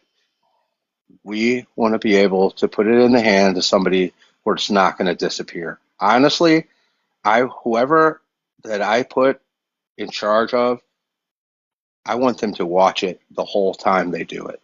That's what I want. And if I could, I want to be there because I'm not going to walk away from it. Now, if it's if it turns out to be evidence, obviously I'm going to leave it there. You know, I truly believe it's going to be evidence. I truly believe it. And if the ribbon's not in there, maybe possibility, you know, this house, time is of the essence. We've talked about this, of having a lot of evidence on that farm. For example, when I was there, I had offered my services to fix the chimney for free. They said that my aunt said, no problem. All you had to do pay for the parts. She said, no problem. I got in that house. I took pictures of everything. Around the house, outside the house, everything. Just in case something moves. Well, I zoomed in to this bookshelf and found a 1969 Wood Dolls, WOODALLS, Trailer Parks, Campground, and Recreational, which stuck out to me. Now, why would he own just that book? Now, I talked to my mother. My mother said he would have, you know, the old school map that he'd have snugged under his seat. Why would he pick that? Well, think about Blue Rock Springs, Lake Berryessa. Those are trailer park recreational And we believe, and this company, you can't find a book. This is our last shot to find this book that's on his bookshelf that may have his fingerprints or something written down in there, marking a note or a plan. But I believe he bought this book specifically for 1969 and on to his multiple persona that he will carry, from cab driver to the 22-year-olds to hit and runs to beach jabbing and so on, right? To where even he would we believe he would answer or put an ad in the paper for babysitting just to take them girls, okay? We think that this guy's capable of doing all kind of stuff like that. So we need to get in that house. We need to get these items. We need to shut it down. We need a judge. We need somebody to shut this place down. And I believe that you're going to find a significant amount of evidence in this place. Now, I have said a story before. I have two memories of my grandfather. One in 1982. I was 6 years old. We visited the farm. That morning, I was offered to put a pan of food out for the cats because they save the scrap for breakfast, lunch, and dinner, put water in it, and they feed the farm cats. There was like 50 cats, a miniature collie that acted like a cat, climbed trees like a cat. And I walked out there with my grandfather, and I put this on the ground. One cat came, they all came. One was growling. He pulled out his .22 rifle and unalived that cat in front of me. Now, do I believe that cat is still buried on that property along with, that is why I got a metal detector. I actually got two of them. Like, I'm ready. I'm ready to find this. I'm ready to link these things. But if people are gone missing and they're gone, did this guy take anything? Like we talked about all these crimes that showed no SA. Okay, is it possible that he may have SA'd people? Honestly, I think people like Donna Lass, I think like the co-eds, I think there's other victims that he may have done that, and he just got rid of the bodies instead of just letting you find them, like somebody who gets shot up or jabbed or whatever. I think there's multiple crimes like this, Jamie. Multiple. Let me ask you this, and forgive me if you I don't think you've covered this, but with all respect, what did you have conversations with your mom? I did. You know what? And listen, hold on. Not here to exploit anyone. And that's a tough question. It may be personal. If you don't want to share that, I don't think there's anyone that's going to say shame on you. But that's a personal thing. I have multiple recordings of my mother, and my mother told me when she passes to release them. Enough said. I've never asked that question, and maybe I was out of line by asking. I don't know. You're fine. But copy that, understood. I think that's all we need to hear on that one. Rick, gotta ask you. Tanya, you're in here too, right? Yeah, I'm here. How old are you guys, Rick and Tanya? I know that Jay and his lovely wife, I know their answer, but are you guys in this for the long haul? Are you going to quit? Are you going to keep going? That's my I'm first in here question. for the Hold long on. That's my haul. first question. My second question is, what motivates you to continue? I'm in here for the long haul, and I'm here because I want these families to finally get closure after 60 plus years, because I'm tired of people making money off the victim's back, and I want to see this case closed, and I'm not stopping until it is. Rick? Yeah, I'm in for the long haul. I've been interested in this case since ever since I found out that that Navy sailor and his wife were unalive so savagely, you know. I mean, Ocean Beach, if you ever been there, it's beautiful. They got Sunset Cliffs. It's a beautiful beach, and it's my favorite beach. And just knowing that that guy just married that young woman and just came back to their new apartment, and I found another news article. Did you know that they were fishing every day? And we suspect the Zodiac liked fishing. We know his grandfather liked fishing. So the fact they're out there fishing every day, and all of a sudden this guy's ready with a 22 on top of the bluff, ready to go after him before that Ocean Beach pier. I've been committed to finding out the Zodiac, and I've always believed that we were going to find out. He's going to, as like, if he ain't a sailor, I don't know. He's going to be a military guy for sure. Like not prior military, but active duty. And this case is just fit like a glove into every facet you can imagine. It's just crazy how it's just all coming together. I just, it amazes me. And listen, don't, I all credit to you guys. So don't take this the wrong way. I don't even know what you guys do for work. I don't know what your lifestyle is. Don't know what you do for hobbies. I know nothing about you guys. I truly don't. Other than you guys are some hard charging super sleuths. And I'm speaking to the community in the chat, guys. If you can't see the sincerity and the drive that these folks have to get this solved, and more importantly, the passion, right? There's an old saying, Rick, that you can't BS a BSer, right? And you can't. Yeah. And I watch your eyes, I watch your body language, and you guys are over the target, and it's amazing what a bunch of cyber sleuths can do compared to what law enforcement has done in this case. You guys, you're light years ahead of the cops. Yeah, I actually want to take the opportunity to talk about my team. When this started, I'm blessed to have my wife, who put so much time and effort and resources into this.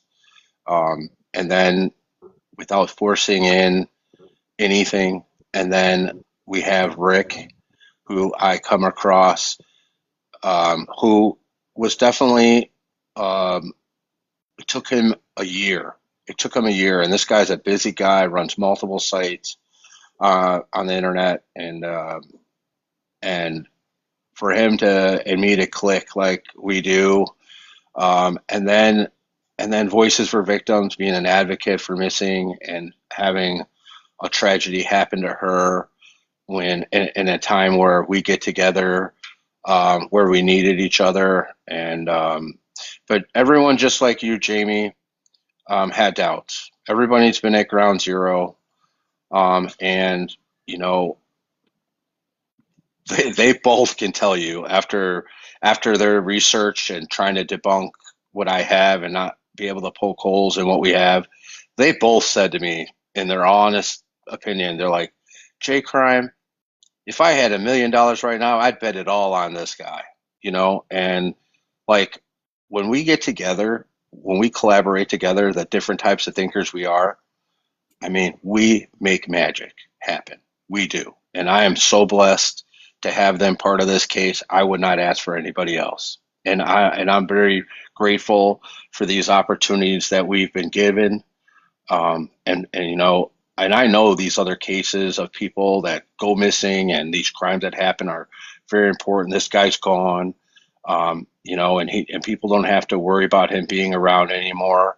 But I really believe that between the four of us, if our eyes did get on other cases, I think that we'd definitely put a dent in the unsolved.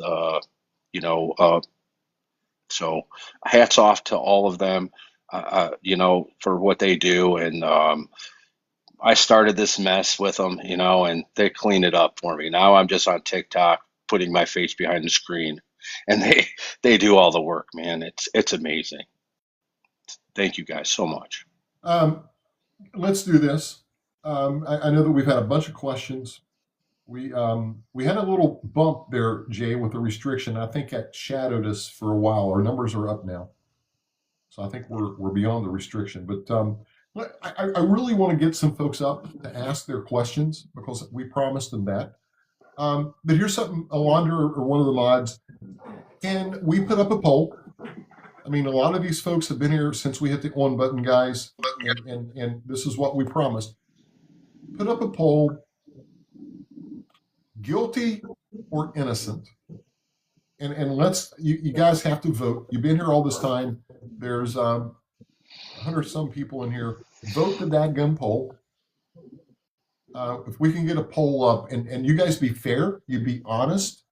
And if you don't think they've met the threshold of proving they're over the target, vote innocent.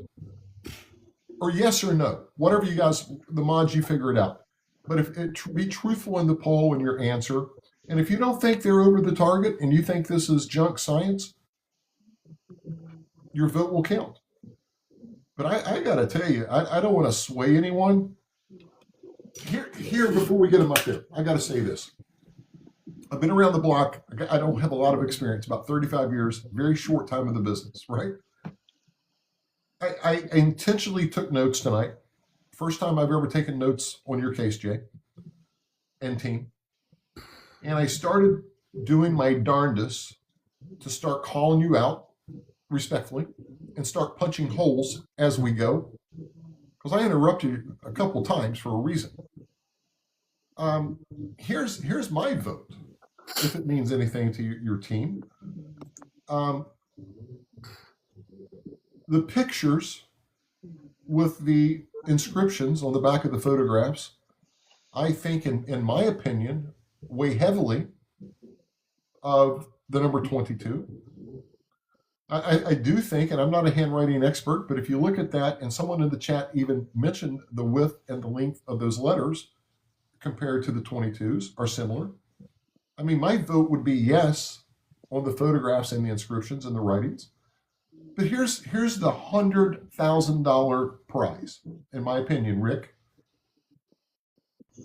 The records, the dates, him out cruising on a naval vessel or helicopter. He's taking time on leave. And you have unalivings, documented. Numbers and reports don't lie, documented that these were occurring while he was on leave or on shore. So that's my second. And then here's what really got me. Jay, when you opened this thing up, you had that scarecrow looking guy. I call it the scarecrow with the pumpkin around his crotch. You can't make that stuff up. And if you really take a look and listen to what Jay presented as far as the stick figure, it matches. The letters match. So, I mean, that's 3 solid facts that I heard tonight. And then I think the closing part, I'm really hung up, and this is just an opinion, not facts.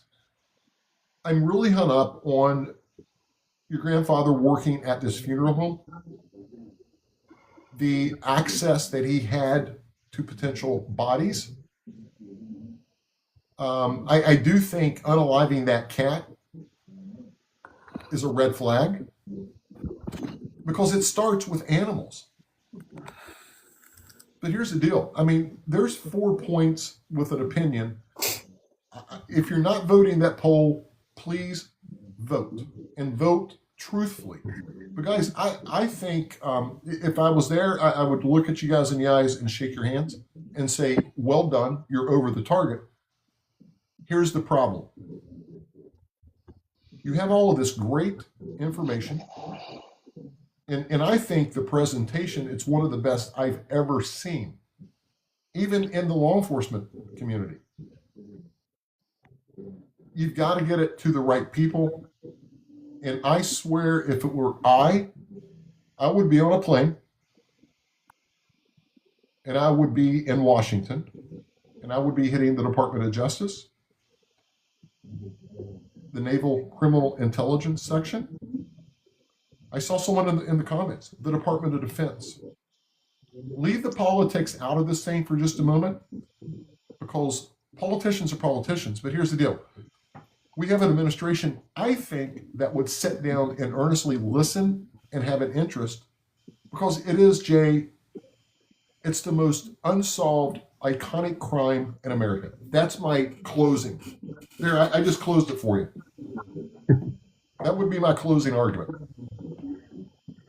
Well said. And Jamie, just so you know, on the USS Enterprise thing, we follow all the groups on all the aircraft his grandfather worked on. So we're heavily engulfed in learning where the F-4 Phantoms went, where did they fly, and we've got nothing but evidence. But the one evidence on USS Enterprise, Jamie, that we found a Navy sailor that was on there that day he said that the Huffer had been messed with, so they had to modify it. That's why it got closer to the missile. The Huffer, the refueling car. Yes, for the explosion. We have the screenshot of the guy saying that it was messed with, and they modified it so it got shortened to make it go off. And his grandfather worked on that equipment. And adding on to that, I had Whether it's enough true or not, because I don't know. I was like, my grandfather was on this ship, and they were like, and I said, and he jumped off. And no, what was it? The question I was like, my grandfather was on the ship. Did you know him? Nobody said anything. I had enough, and sometimes I just get this feeling, and I'm like, my grandfather was on this ship. He jumped off into the water. This is what kicked it off, this whole conversation.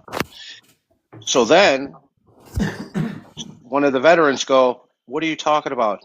Nobody jumped off. Then another veteran goes, what are you talking about? Our ship came over and pushed seawater onto that ship to put that fire out, and we picked up men out of the water, and that guy zipped it. Then And add on to that, I found a picture of the ship that was over there pushing the seawater onto the. If you remember, J. Crime, I sent you that picture. I mean, that's And- all vital. Let me jump in here real quick. Melissa, please forgive me. Yeah. Jamie, Sure. I have a couple questions. I know you voted. Don't tell us what your vote is. No, I didn't. As a mod, I can't, but I believe that they have definitely proved their case above and beyond. So I have a couple questions. Give us a couple, two takeaways on what you've heard. I'm very interested in hearing and seeing more. I didn't know a lot about this case other than it was unsolved, right? I've seen a couple of the Netflix movies or documentaries, but we all know that they Hollywood. slice and dice those for ratings, and it's not always reality. So you kind of got to take that with a grain of salt. But I have a couple questions. Have the people that have seen him, that were able to provide the details for the sketches, are they still alive? Are you able to get in touch with them and show them like an actual picture of your grandfather to see if they can remember or correlate the pictures? I got this, guys. So what we were saying earlier, there's a couple people. There's a Lake Berryessa, Mike Magoo, who survived. He's a lawyer, but That's Brian Hartnell. I'm sorry, I got it mixed up. Brian Hartnell. They both survived, but yes. Yeah, so that day was a Lake Berryessa. He was wearing the executioner hood. So the only thing you could say is he's this high and this kind of build. Mm-hmm. Now, at the Presidio, Paul Stein, as I was showing in my sample, putting my face behind the Zodiac sketch where I match up, when I put my head down, it matches up because there's 3 kids that saw him do that, and there's only one of them alive. So time is of the essence. We want to get a hold of her, right? And try to find her. We need to get this out there. We need to find her. She's in a protection program back then. So we need to find her. And I believe, now let me just show you this, what we didn't show. Okay. But Jamie brought up about my stick figure in the corner. Okay. Mm-hmm. Now, this is a picture of my grandfather in 1969 in California. When those kids were looking down, it was a man in a green shirt and a brown pants. So we have that picture, okay, and he's wearing that same outfit and the Zodiac watch. I was just going to ask, is that the Zodiac watch? This is where this sketch came from, is this 6-foot stand-up that we brought to CrimeCon to show the world, because we're like, we got to put it in your face for people to just grasp it and get it right away, because, you know, and Rick makes a good point, and so does my team, is that, you know, we're trying to focus in on the Zodiac. We have a B list that you wouldn't believe, okay? But when we start talking about B list, it's just too much for people. They can't. It's overload of the brain.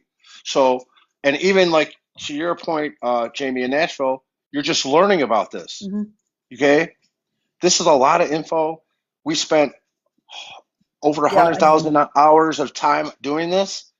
I mean, and not all of it. It was some of it was dead ends. Mm-hmm. But at the end of the day, we have a research path. I couldn't even tell you how long it would take you to go down this road. It could take, it took Rick, being busy, and took him a year.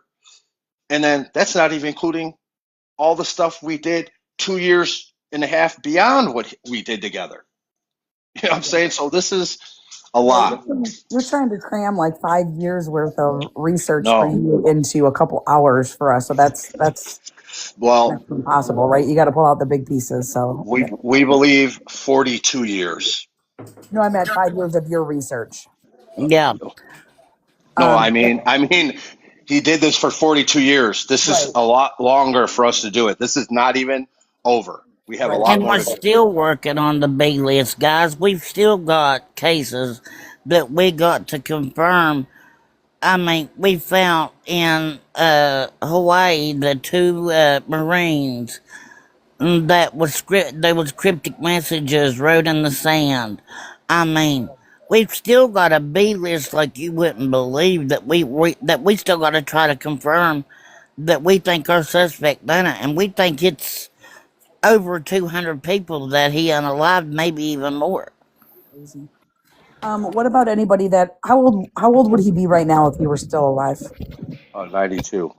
Is there anybody that he has served with that is still alive that you've been able to get in touch with?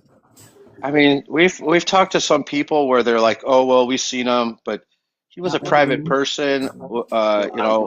We don't think I don't think there's many people. I mean, what it comes down to is, like I said, that one, well, would be adult now, obviously.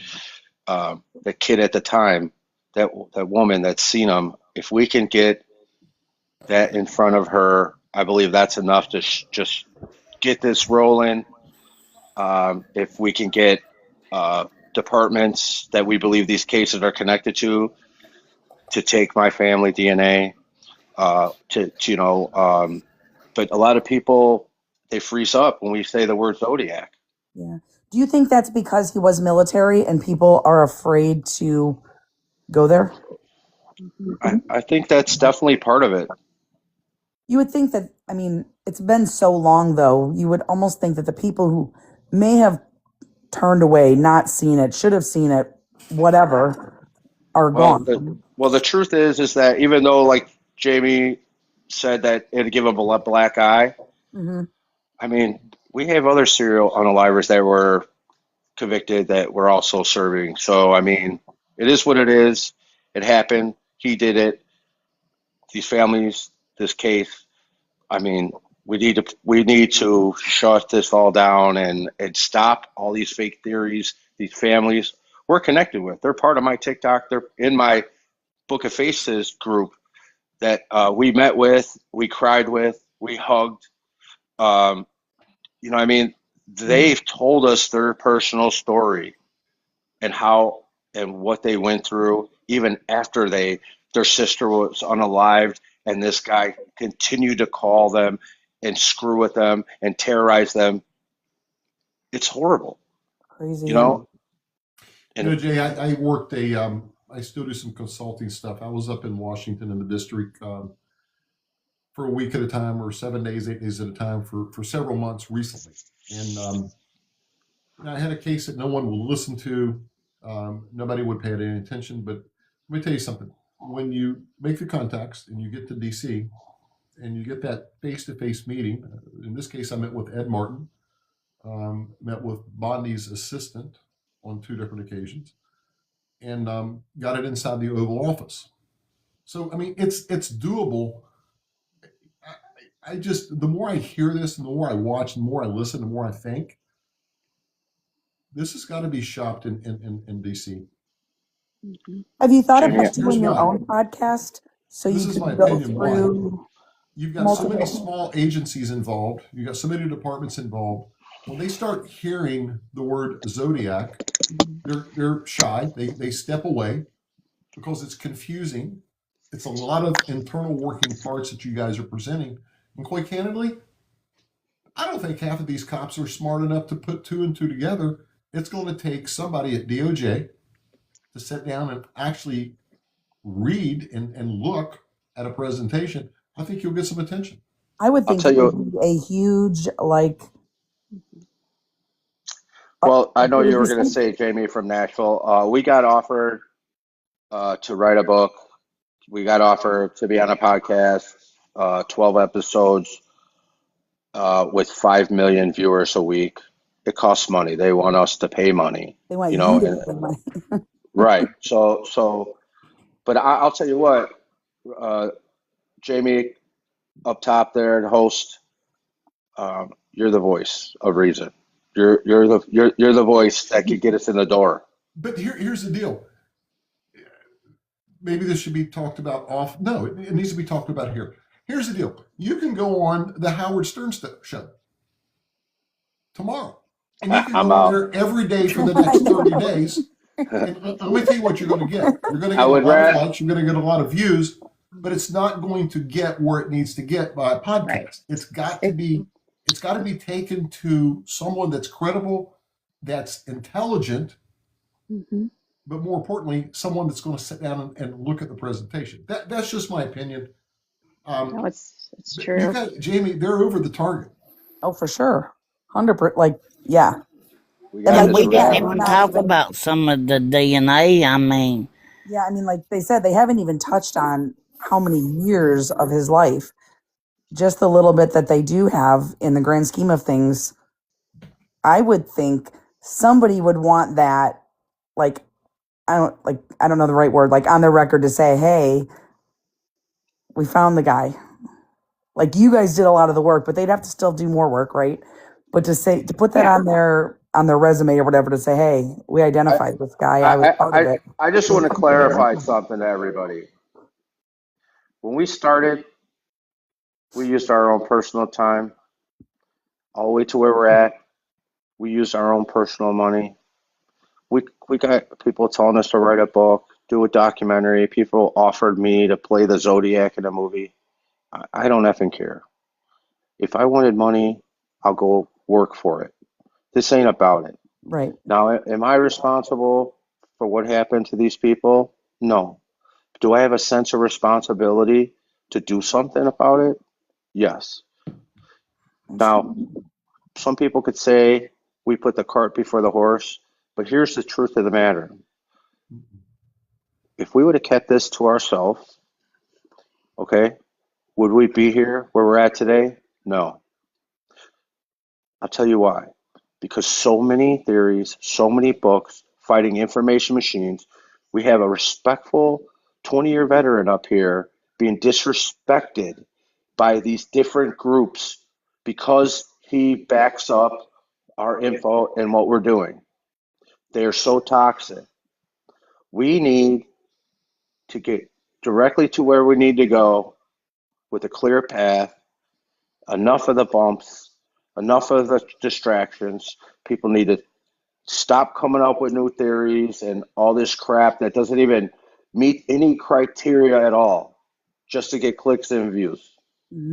Well, that's what I say, Jay. You can go on the Howard Stern show tomorrow, and you can go there for the next 30 days, and you're just going to be another story of the Zodiac, and it's not going to get you where you need to be. So the podcast, it's great. The movie would be great, but it's not going to get you where you need to go. That's just my opinion. And I'm sitting here frustrated for you. So if I sound a little salty, I am. because damn the system. Yeah. They don't even, I mean, not even to say that, hey, they're part of finding that, but just to give those families a little bit of closure. And all the families that they didn't even know were part of this case, right?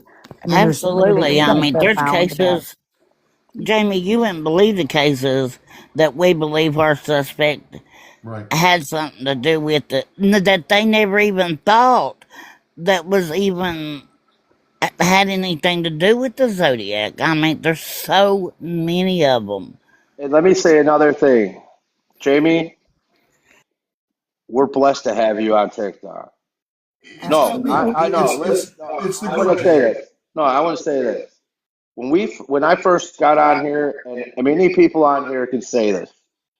You know, there's some good people on here, and there's some bad people on. Okay, there's some people that probably shouldn't be doing what they're doing on here. Okay, and they're not here today listening when they should be. If the people in the true crime community, if they really care enough more about themselves, their ego, clicks, views, and gifts, okay, we need more people like you on this app and push the bullshit off of here because I'm sick of the lies. I'm sick of the riffraff. I'm sick of that. You're not going to get it with people like you. And I respect what you do and what you've done. And I'm very happy and blessed to be here and my whole team. We're so excited to be here today. And we thank you so much. I just want to I, tell you. I thank you. I hear you.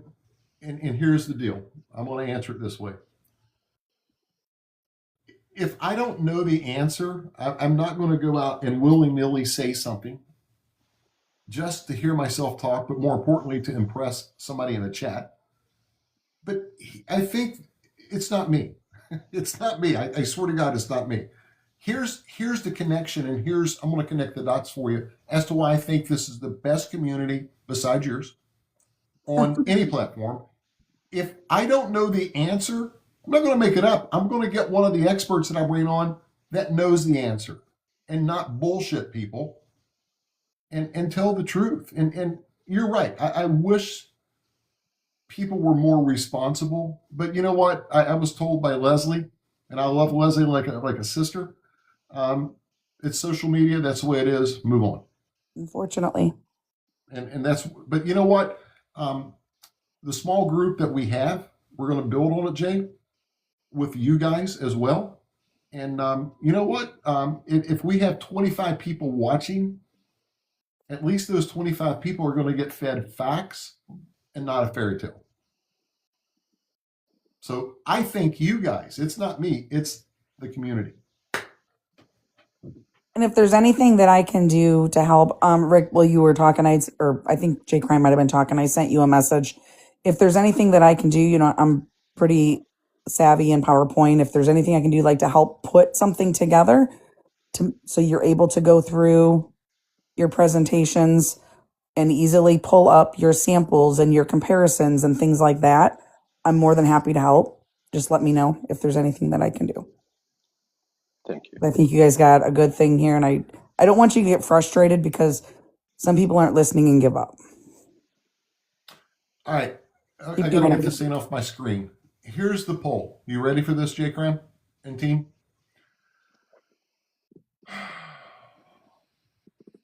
Do you think Lauren D. Hill is guilty?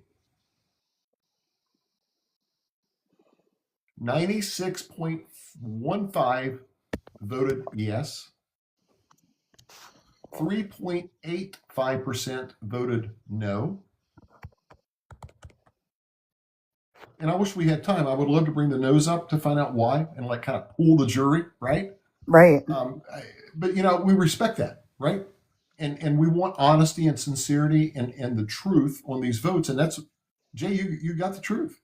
Maybe we could sway them because we lacked some information because my sister did submit DNA almost 2 years ago, and 4 months after she did submit it, she did get an email, and in that email said that our family DNA was attached to an unidentified body. Once that happens, we believe, and I'm not a detective, that it opens up an investigation. Why do I believe that? Because 30 days later, we got another hit, and they didn't tell us what that is.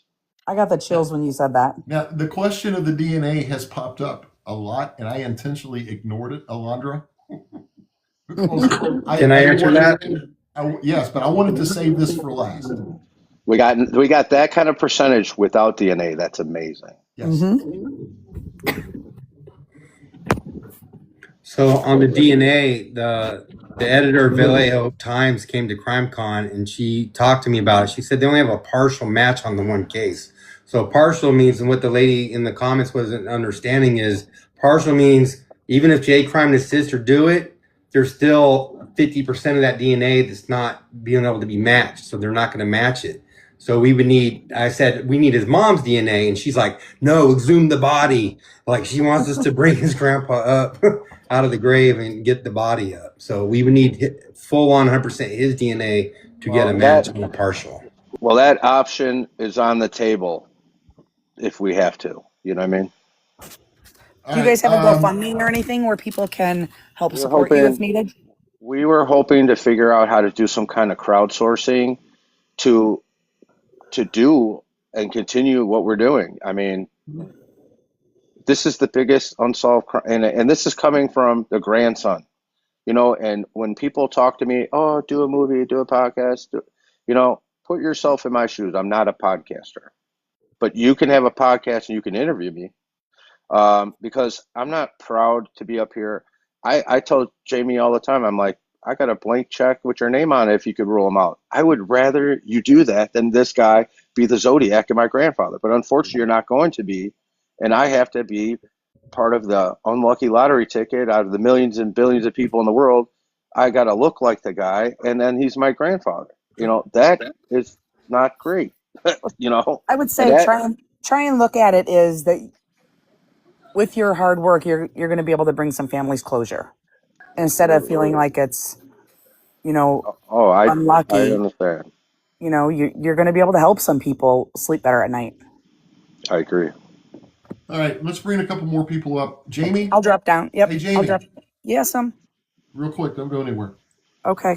Jay, she just threw herself out there. She threw herself under the bus. She volunteered. You can't see her, but she had her hand up. Put her to work. For real. Yeah. If I love the idea of taking it, putting it together. I love it.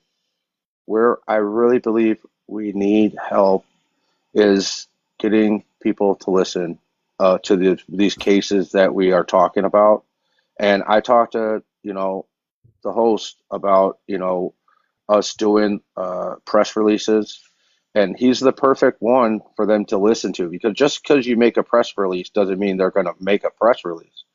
Right. So you need somebody that has experience, that has the knowledge, that has the connections to do that.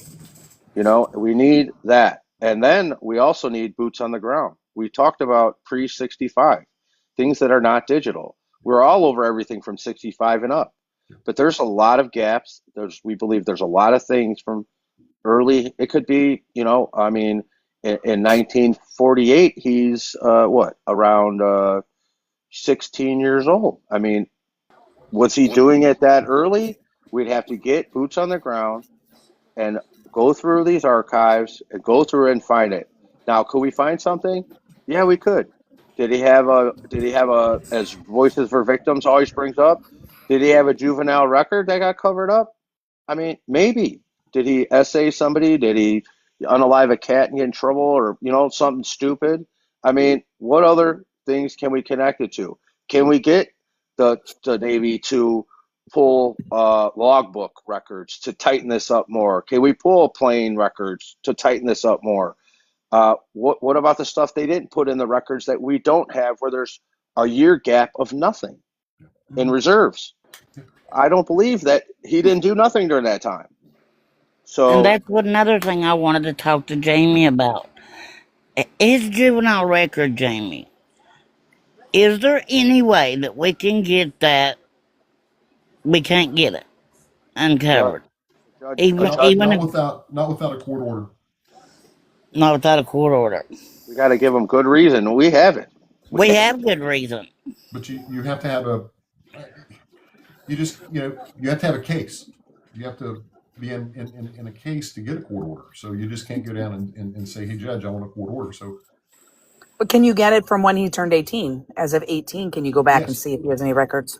Any yes, record? yes. 18 and on. Yep. Let me see who we still have here. Now, if any of his Nan dropped down. We had a couple people in here. But I want to say one more thing before we drop down here. I'm convinced, and you guys have offered zero proof, but I'm convinced this cat did this at a very young age. I'm convinced he's unalived a bunch of animals along the way when he was a young man. Mm-hmm. And I'm telling you, my spidey senses, I go right back to that funeral home. Man, you've got to find some records. You got to find something, something missing, something suspicious. There's something at that funeral home that's going to help connect this dot. I agree. That's just Has my there been opinion. anything said about him like taking trophies or anything from his victims?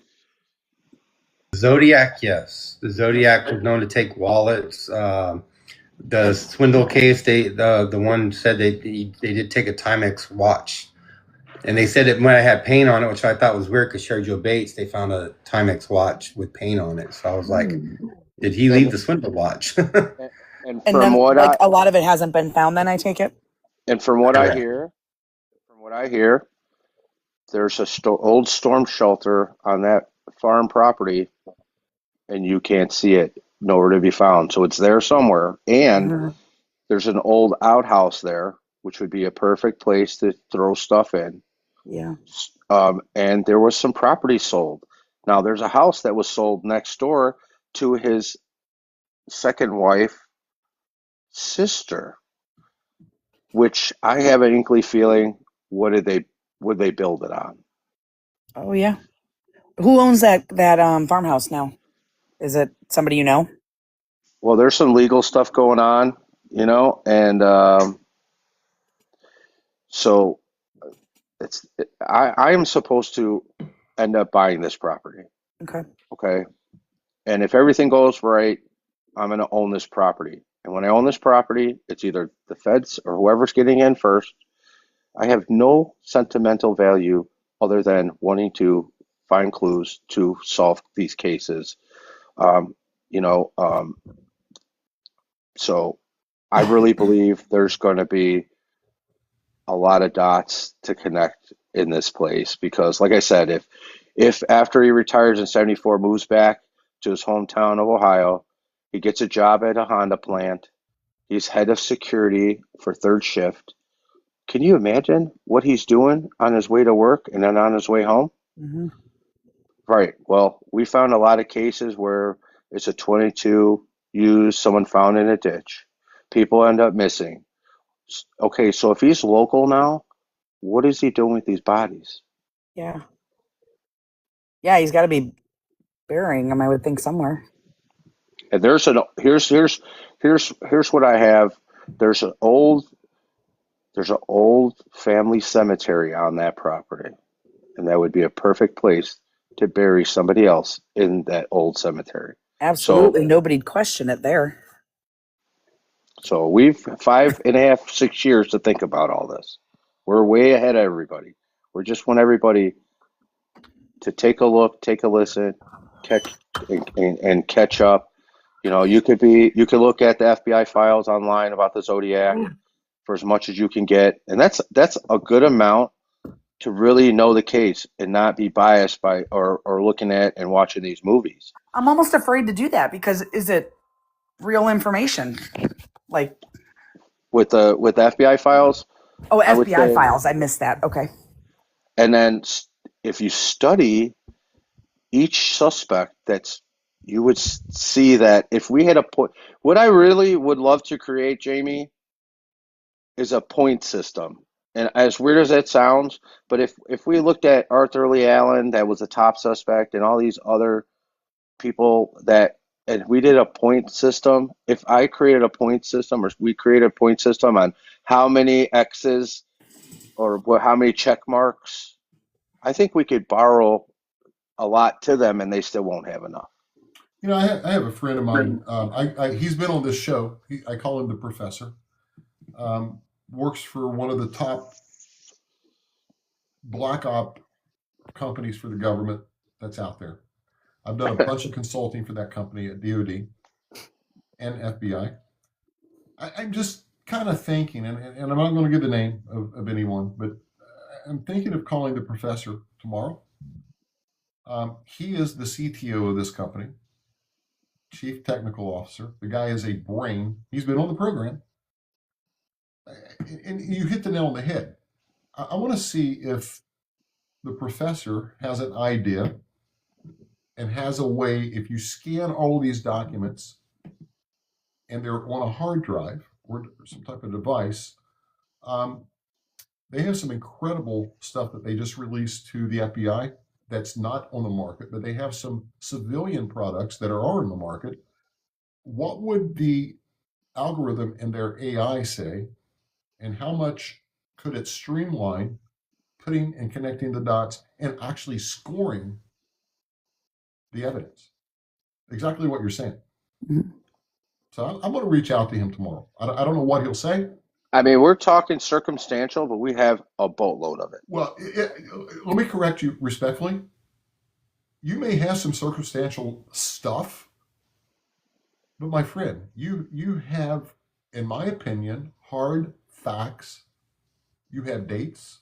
You have facts. So don't get wrapped around that circumstantial stuff. You have factual data, factual documents that you can't dispute. And I think you filled in a lot of blanks with why he went dormant for so long. Well, he didn't go dormant. They just didn't know where to look to fill in those years. So what That's what Rick put up in the screen there. So if you look on the left, you know, we showed you the military picture of my grandfather boot camp. Okay, and the sketch on the right is pre-Zodiac. So we used AI responsibly, and we asked AI just to make his picture not smile, and that is the results of it. When you say pre-Zodiac, what do you mean, Jay Crime? He was operating from as early as 1954. Okay, so We have before he cases. actually called himself the Zodiac. Yeah, he's going a back to his teens. multiple. Yeah, we have cases that are pre-Zodiac, that the sketches and description match the same person. Okay. We believe he's a multi-persona, and I say theatrical because if you look at all the quotations and all the things that he pulled into these letters from referencing books and movies, a multiple persona theatrical serial killer that operated from 1954 to his death in 1996. Now, our team together, we did our own poll. How many do we think this guy's responsible for? We believe over 300 right now. Ask me that question. How many? 1,000. You think it could be that high? Yep. And we're not including the men he unalived in Korea or Cuba or Vietnam. And Now, that was my point. Don't get hung up that all of this stuff occurred in the U.S. while he was on shore duty. Oh, we suspect it, Jamie, when he was in doing his tours. And we suspect another thing. Now, we talked about the USS Enterprise ship blowing up. Well, I just recently found that one of their squadrons that he was on also was on that previous with the John McCain where that accident happened. No, I think he continued when he was in other countries. I think he didn't stop. No, someone like that doesn't just stop that. Well, here's So here's here's the most credible reason, in my opinion, as to why I think he did this overseas. You're going back eons ago. The policing was a lot different than it is now. You have no technology, and let me tell you something: you could unalive a bunch of people in some third world country and never, ever, ever raise suspicion. we agree. Yep.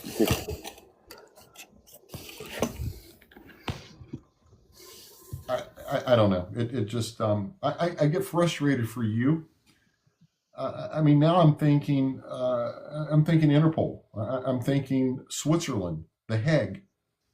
He did. I think it has global exposure.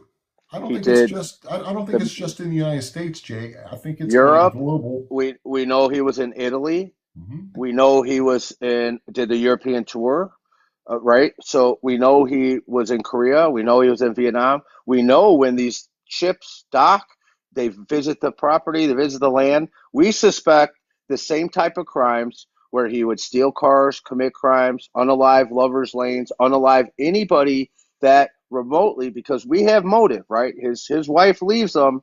That's 22. She's got red hair. She was pregnant at the time.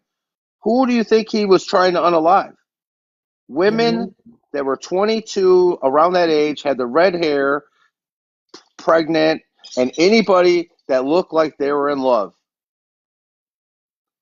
So, yeah. and I mean, that's I want to throw up my hands and say the system sucks. I just think this was a perfect storm, and it was a perfect time and a perfect opportunity for him to get away with it without me saying that I'm giving him an excuse, because there's no effing excuse for unaliving somebody unless you're protecting your own life for whatever circumstance, whatever incident. But to go out and unalive people that have families and children, and it's and lives and responsibilities and people counting on them, is just disgusting. And that part I'm not proud of. That part of being that part of but again, people come at me and they're like, are you going to live the legacy on? I'm like, are you effing kidding me? Or do you have any tendencies? Are you kidding me? Yeah. Listen, off topic a little bit, but on topic. I was doom scrolling today, right? I read on your live, and you had that the black fellow on, and you gave him all kinds of props, right? Like, hey, you're a great guy. You listened, very impressed with your listening skills. And the guy, the next word out of the guy's mouth was, "Well, I'm on the fence about you. I Or think you have tendencies. or You?" if you either care or you don't care. But here's the thing about this case: it brings out the best and the worst out of people. Well, of course.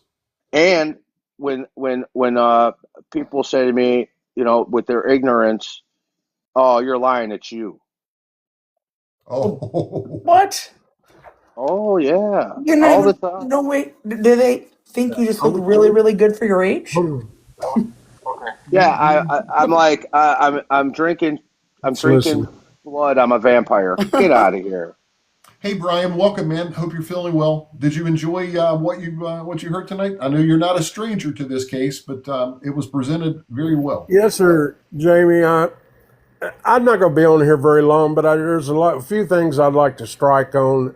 One of the main things that got me on this case with Jay Crime was that the DNA in his family he had a hit on that, and the thing with the cat that was unaliving, that was something a trait of a serial killer or a serial unaliver or whatever. And the thing, I think his grandfather's mind got kind of twisted around whenever he was 14 years old, I believe Jay Crime said, when he was in the funeral home.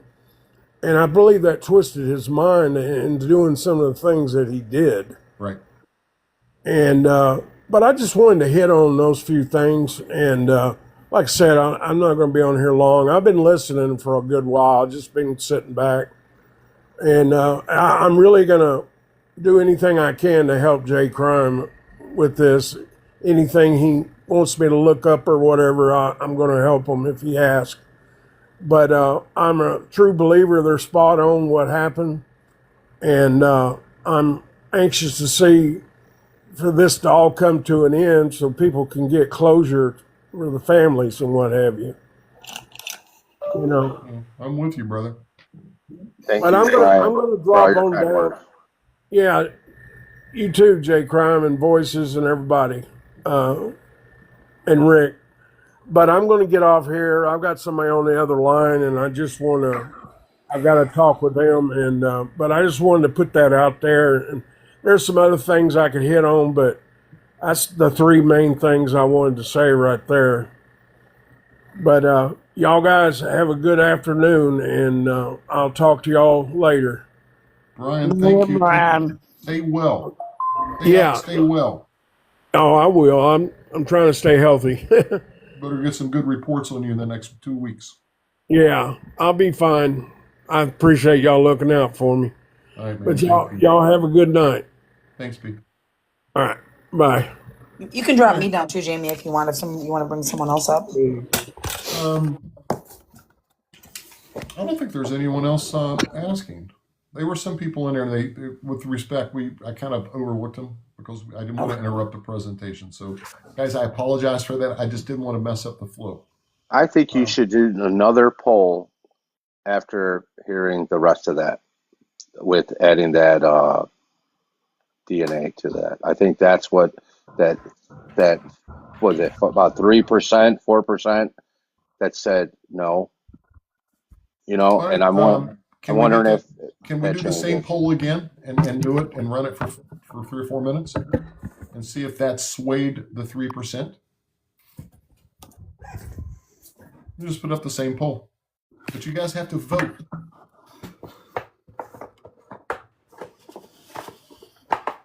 There you go. Green Eyes is agreeing already. I don't know if she was one of the 3%ers, but if she was, you guys got Green Eyes' vote.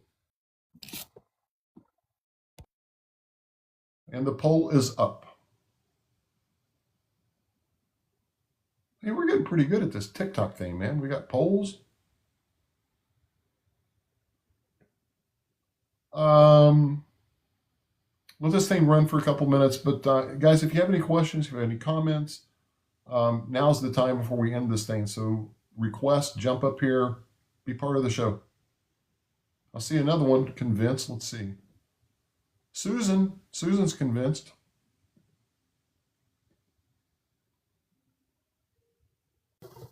So get the voting, guys. Angela agrees guilty and wishes we could get on the wishes you guys could get on the property. And the poll is up here, guys. So vote.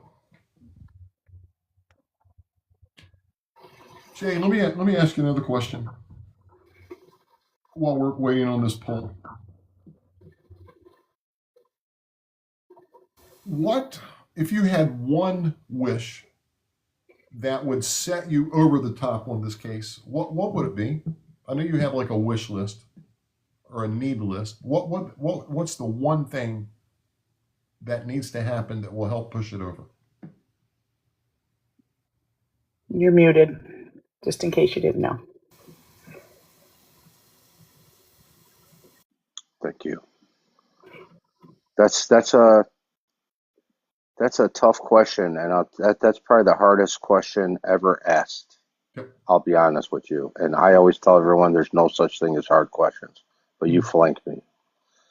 I would really have to think about that, because between the DNA, like getting people to listen for these cases, I mean, that's high up on the list.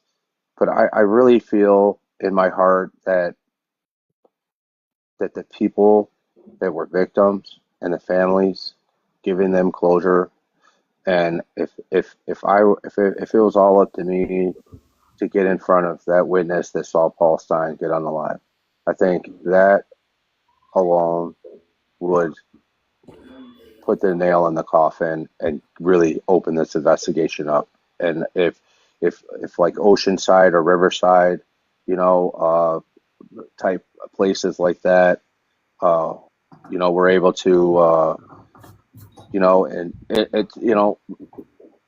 take some time and look into what we have, and if they were able to see our presentation. But I think that high on the list that's pushed it up is what Jamie made a point of, our host, is finding somebody in Washington that has some juice and they can make things happen. And if we can find someone that's in politics, like you said, whether it's Democrat or Republican or independent or whoever it is, that where people listen to their voice, I think that we have a lot of options right now, along with that typewriter, along with the writing samples, and the timeline. I mean, we have the full package, and it takes some time to study it, and not everybody has the brain or the capacity to do so. So I applaud everyone being as patient as you are, listening to all of us talk. My wife's father told me, be patient or become one. And I live by that. That's true. I mean, it takes a lot of bandwidth. Yeah. Balance. For True sure. Crime with T. Hey, welcome. How are you doing? Hey, I'm fine. Hi. Most of you guys already go. Rick, J. Crime, and Voices, and Melissa already know who I am. Hi, I'm a fellow YouTuber. I used to be on a lot. I haven't been on a lot. But I do have a question. Now, I was in the comments earlier, and somebody mentioned something happened with the DNA. Did you get a match? Or you can't really say right now?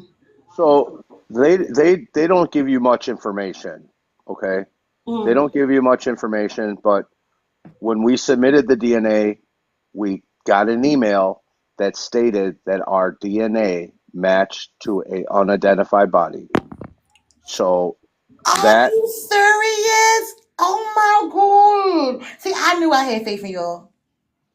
Ooh, that's some good news. Hey T, I gotta ask. You ready? Yes. Are we friends? Yes, we are. Where you from? Baltimore. I can hear it. Well, everybody says that, like, oh my god, you're like, you sound just like where you're from. I'm like, what? I don't know. I don't know. I don't hear it. I don't know. I hear it. Yeah. But I'm so proud of you guys, how far you have came. I was one of the ones that was listening to you guys from the beginning, and I'm really so proud of y'all. Congratulations on the Crime Con. I wasn't able, thank you, J Crime. I wasn't able to be there or to watch, but I got a lot of things going on over here. But I am going to start coming back live again, so you're more than welcome to come over and spread the love over there too. Good. Yeah, I need to go back. Thank you. Hey, we made a new friend tonight, man. I like that. All right, sister. Thank you. Thank you. I'm gonna drop down. Oh, can you drop me down? Yes. Okay, I'll follow back. Love you, True Crime T. We love you. Love Thank you you so much too. for your long-time support. We really love you. Thank you so much. Thank you. Okay. You ready for the new poll results? Jay? Yes. You sitting down? I am ready, and I just want to say that I just want everybody to know that my sister, who submitted the DNA, is in this box. Yep, I threw you under the bus, sister. No pressure there. Oh, I see her. She snuck in, Jay. Hey, here's the results. You all sitting down? You ready for this? We're ready. What do you think it is, Jay? I would say that it's really close to the same number, if not a couple points higher. I'm going to be like a used car salesman. Do better. I'm going to give you one more try, Jay. I mean, I'll tell you what, when I was in eighth grade, everybody in that school was very, very smart, and it was a rich neighborhood. We did the U.S. Constitution. I got 100 out of 100, and I was the only one. What's that number, Jay? 100%. You guessed it. Boom, you're right on the target. 100%. Wow. 100%. Wow. This can be solved, guys. We got it. We got this wrapped up. Let's do this. Let's go. Let's make it happen. And real quick, we'll get to your sister, but you guys have been around for a while. These folks in this chat are very sincere. They're honest. And Jay, if they don't like something, they're going to tell you, go shop your snake oil somewhere else. So I think this poll is a very good representation of the work that your team has done. And I think you're on it. Thank you so much for your kind words, everybody, and your support. And that's what we need. We need more voices, because the more voices we have, the louder our voices are. And we can move mountains. So, Miss Sister, how are you? I'm well, and you? Doing well. What's on your mind? Oh, I'm just here, riding J Crime's coattails. I can't take any credit for any of this research, unfortunately. Hey, I'm going to ask you. I'm going to ask you something. We're friends, right? Absolutely. When you first heard of this endeavor, were you like, this is crazy, we're not doing this? Or were you like all in? Give us a little bit of history. I was torn for many reasons. Well, for obvious reasons, family.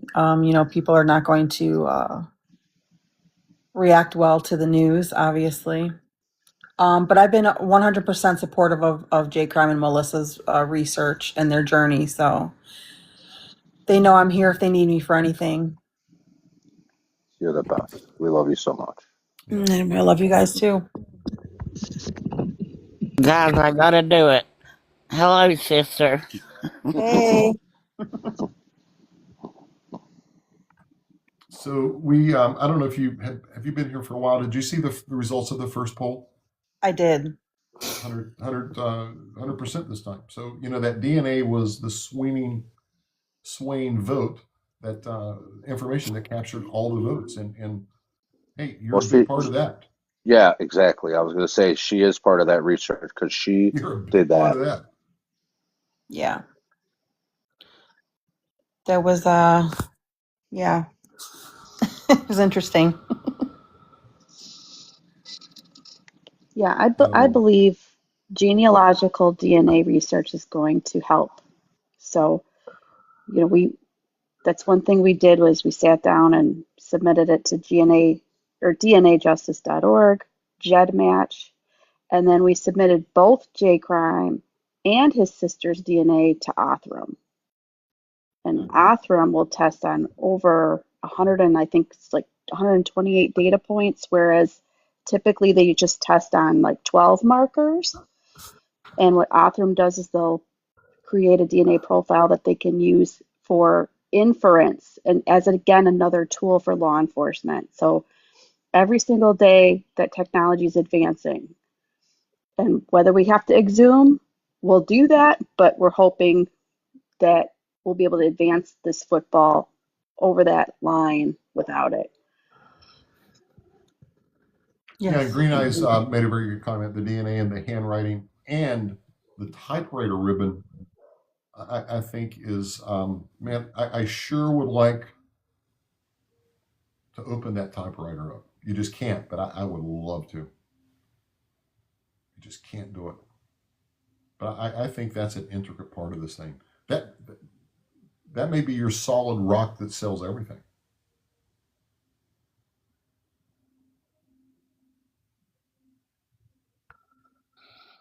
Yeah, and other physical evidence, right? I mean, we're all about cooperating.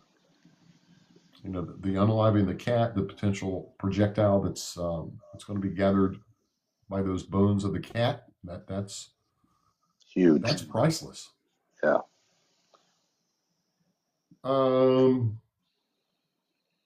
Someone's buffering that's up. Hey, how are you? Can you hear us? I think she's buffering, or they're buffering.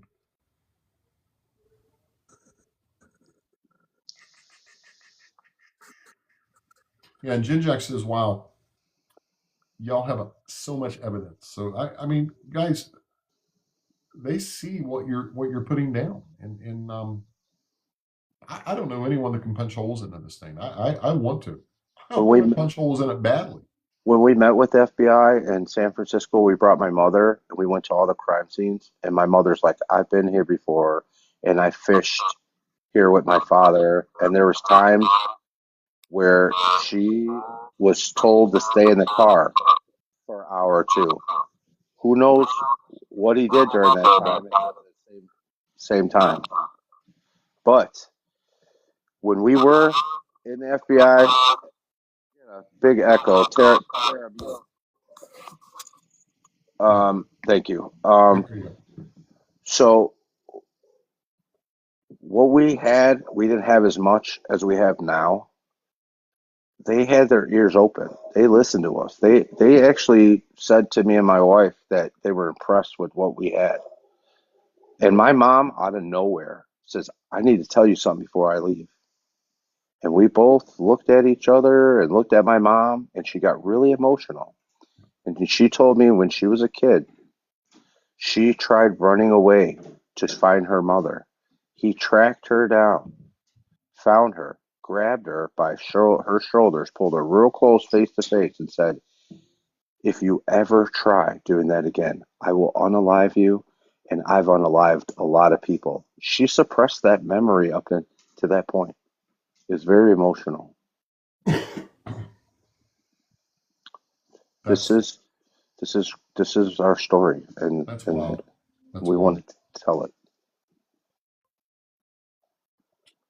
Well, I have been thoroughly impressed. Let's go to your sister.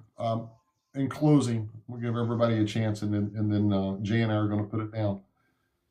What are you looking forward to? What's the next move that you want to see happen in the case? Pretty much what Jay Crime was saying. Just we just need that one person to kind of open that door for us and take us to that next level. Someone famous, I guess, Jeff. I don't know who he has in mind. But yeah, I mean, ultimately, we want to get the case, closed, and for the families to get their resolution and get their closure. I mean, I think Susan in the chat says, quote, that just put another nail in the coffin for me. So there you go. Yeah. Tanya. Yes. I know you're not sleeping. If you're sleeping, I'm going to drive up to Beckley and wake you up. Hey, let me ask you a different question. If you had a wish list and you woke up tomorrow, it was under your Christmas tree, as it pertains to documents, what would that document be that would help you connect the dots? Oh, Jamie. You gave me a hard one to answer. Yeah, he's good at doing that. Let me give you a clue. Let me give you a clue. Prior 1965. Yeah, I'm gonna tell you the be able to get his juvenile records and see if he had anything in his history as a juvenile, because I believe that it actually started when he was younger. I'm going to do a double down. I'll ask you another question. What's the body count in your mind? In my mind, I was thinking 300, but that was just in the United States. But I was considering more than that because I know that he didn't stop when he was in other countries. Okay. And then Melissa Rose. Yep. Here's your question. You ready? Yep. If you had one piece of technology, because I know what you're doing behind the scenes, and you're carrying the load, right? Right. If you had one piece of technology or one trick that would help you assimilate this, what would it be? Again, it would be a ready-made DNA profile. I know it's very expensive for the cold case units to build that if they don't have it. And I know there's a lot of comments asking, well, if the DNA is, old or they're not able to use it, they can still take a fragment of that now and develop it. And that's the piece of technology that we would need, I think, on a lot of these because it's been so long, right? We're looking at almost 60 years. And then also, I think, to answer the question you gave to Tanya about the documents, there is one document in his military records that hones in, it focuses in on the 2 weeks in middle March of 1971 when the Zodiac wrote the Pines card and he wrote the LA Times letter. And literally those 2 weeks are in his military records, but they were after he was transferred to Texas. But my theory is that they flew him back to California. They put him in temporary military housing in Dublin at Commodorski Village for the 2 weeks of his training because it was a mechanic training. It was structural and hydraulic training. And if we can find somebody in NCIS or the Department of Defense that can corroborate that and confirm the location, because of course that is conveniently missing, is the location in his record. Yeah. This would be the nail in the coffin, and it would also convince the rest of the Zodiac sleuth community, quote unquote, gatekeepers, toward our suspect. Good answer. Susan, I wanted to bring you up. You've been here the whole broadcast. Thank you. Yes. How are Well, you? thank you. I'm doing great. I thought of something. I'm one of these crime junkies as well. I have ID Discovery on my TV going 24/7. Even if I'm not home, my dogs listen to it. But I was wondering, could you bring this case to like People Magazine? Because they're on ID all the time and they do their own investigation as well. Try and sell this to them and then give them all your information and let them go from there. Is that a possibility? It's definitely a possibility, and thank you for that advice. I would say that it takes more than just us. It takes a community to knock on these doors. I would say, like I said before, speaking to the host, sometimes it takes certain people in certain positions because, just like when you get into court and you're mad about something and you're yelling and screaming and whatever and you're emotional, you sound Mhm. crazy. You sound like a crazy person. Well, we're passionate about it. You know what I'm saying? We need to take emotion out of it, and that's what we need is somebody to take the emotion out of it and be the professionals that they are to make that connection. And it takes time, and we've been patient along this journey, but we just like I said, we're not trying to force nothing. We get nowhere with that method, and Exactly. But if and you could pique somebody's interest at People's Magazine, maybe they would, take all your information and start doing their own legwork and what it I agree, and what it takes is to be able to get that meeting. And if I send them an email and lay some stuff out there, it's not my first time. We mm, get ignored. We get ignored. But oh, just you brought up ID channel when we were at CrimeCon. The ID channel was having a private party at CrimeCon. There was 20 people they invited, and they invited me and my team, and they did an interview with me, and it has not been brought out yet, but stay tuned. That Awesome. hopefully they investigate it. But you know what? We are so involved in this. We feel that we don't want to just hand this over and be left behind. And that's part of the reason why we did this is because, you know, the credit the credit that my wife did and Voices for Victims and Rick McBain and the support that surround us being the guardrails as we went down that path to protect this story and protect us all. I mean, you know, there's a lot of gratitude, there's a lot of respect, and there's a lot of appreciation to Of this, course. and you know, I think that they all deserve recognition for what they've done. You know, Oh, absolutely. and, and there's life doesn't guarantee you everything. You know, so that's why we didn't take a book deal. We didn't want to make it about money. You know, and it's not.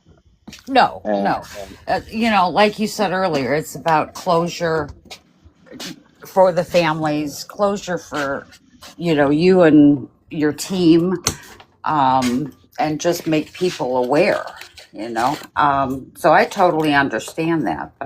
And how did the meeting go with ID at CrimeCon? well, it went really great.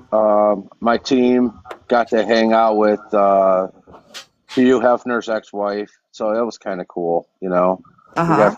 got free drinks and food. So no, we got to hang out with them. You know, they went out of their way to invite us because they walk by and you can't deny what you see.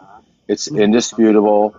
You know, it's undeniable, and people that see it with their own eyes and hear it with their own ears, and that's what it takes to somebody and that's why we presented ourselves. We kind of flanked CrimeCon with what we did.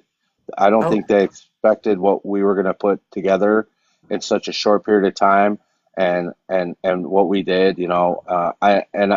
We have I think spent. you've done an amazing job. Just I appreciate that, and I'm the guy behind the scenes orchestrating a lot of it. My wife is behind the scenes, financing and managing a lot of it. I'm blessed to have my life this way, and everybody that's coming together.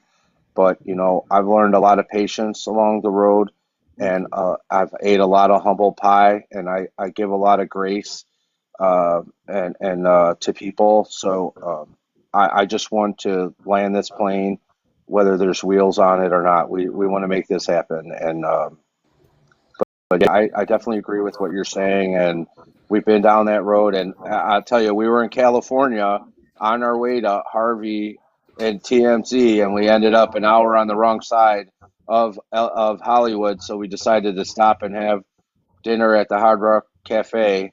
And then luckily we got out of town that night because of the next night it was going to be crazy with the World Cup going on. So we're like, oh yeah. so we missed that plane. But we missed that one. So who knows? I know I've heard of Harvey and his team wanting to pay these ransoms and stuff like that. So I hmm mean, if this was put in his hands, would he be able to help fund us and put together a crowdsource of some sort and GoFundMe to make this happen? I mean, that's possible. Um, Yes. we just need that. We need the right time, the right moment to make it happen with the right person and to make it happen. So, but everyone can email people, everyone can, send out letters or whatever, and, uh, you know, everyone has that opportunity, but I do believe that everyone needs to wrap their mind around what we have and know what we have and believe what we have. And I think that's what it takes is, seeing it, hearing it, believing it, and it takes time, and that's it being one of the most complicated cases in American history that just so happens to be in our lap. But we want to share it. We want to share what we have, and we just want to make it happen. Well, hey, I'm behind you all the way, and so far you have done a bang up job, and I commend you all for it. Good work. Thank you. Say real quick. She's another real deal in here. She'll call you out if it's junk science. Susan will be the first to say, that dog don't hunt. Well, I will tell you this one thing, J Crime. Tomorrow I will be sending some emails to, ID and see what I can come up with. Tell them that I found you and I'm interested in,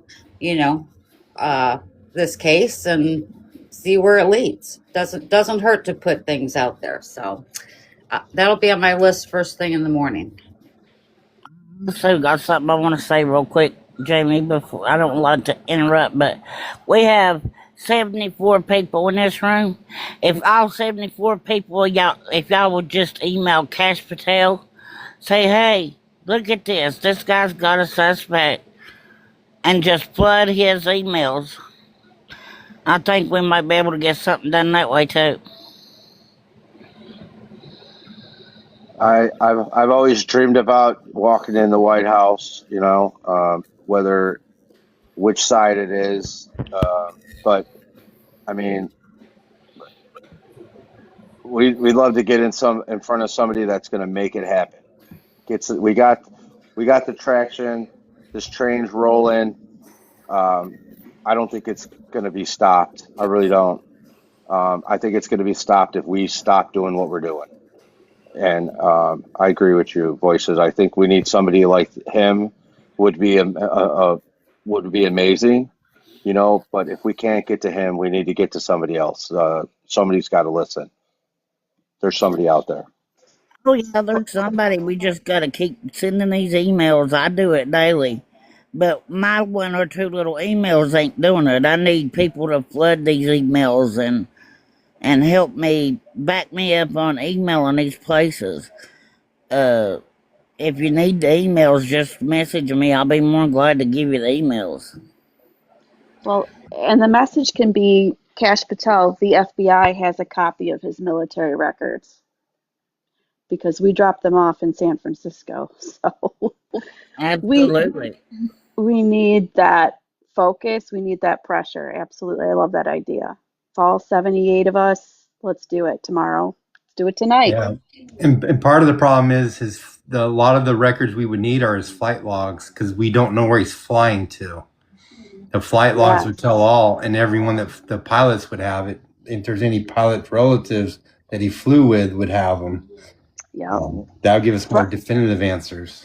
Right. The military records are just the beginning. Great point, Rick, because that is going to open up all the other records that we need. Yeah, the flight logs are with the pilots, so they're not with the military. That's the problem. Well, the military's got to have something because they've got records in the National Archive of the aircraft carriers every time they leave. They've got the muster rolls. They've got they know when they're going somewhere for training. They know they've got info, so we need them engaged. Yeah, because we know they flew into Fallon, Nevada, which is right near Donna Lass. We know they flew over Pyramid Lake, which is by Donna Lass. We know almost all the cases are right by naval air stations. Is there any way we can request these flight records, Melissa? The flight records or flight logs are going to be with the pilots. That's what I'm saying. The military is not going to have the personal flight logs. We might be able to tell if he deployed for training, but we're not going to know if he was on those hops. The hops is when he did these cases.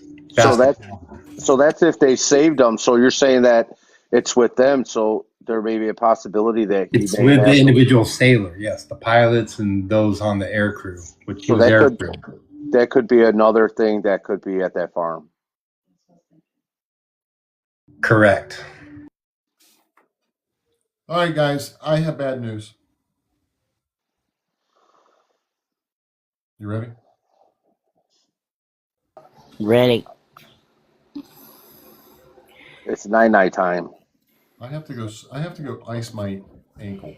Oh yeah. Oh. Yeah. I know that sounds wimpy.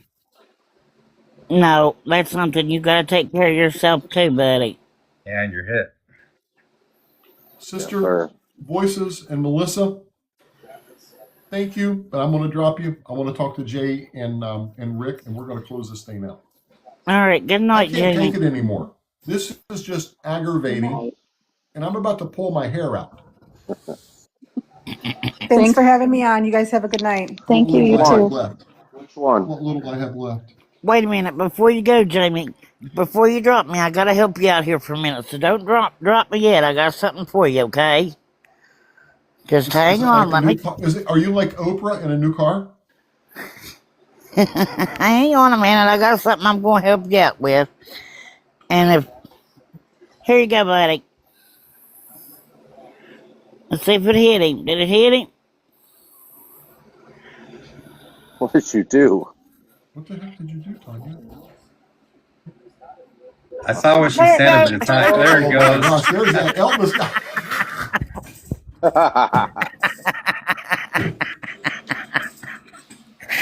I had to help you out there, Jamie. You're so crazy. You're so crazy, but thank you, dear. I'll talk to you later, buddy. We got to catch. Hey, listen, we got to catch up about that other case. I'll text you tomorrow. All right, buddy.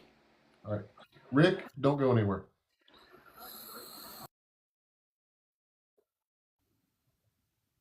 Hey, Rick. Yes, sir. You're wearing me out, man. You're wearing me out with that. You ain't stopped. Hey, let me see your face real quick, please. Yes. Come to attention.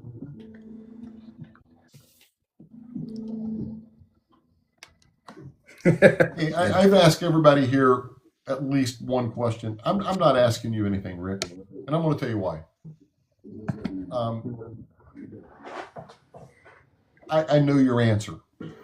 Like a better word, right? Mm-hmm. Here's what I want to say, and guys, people are leaving a little bit. Stay tuned for another 5 minutes. I promise we'll be done. Rick, I just wanted to say, bro, I would go into battle with you on any day. Thank you. You are relentless. You have, and the other folks do too.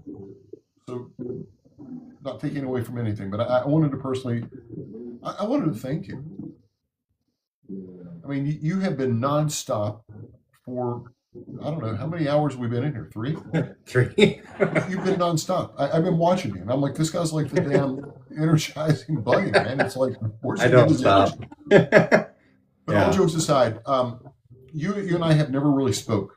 You've jumped on a few times. I've seen your comments, but we've never actually seen eye to eye. But I wanted to, number one, thank you for your service. Thank you. Because it means so much to me and everyone else that's watching and listening.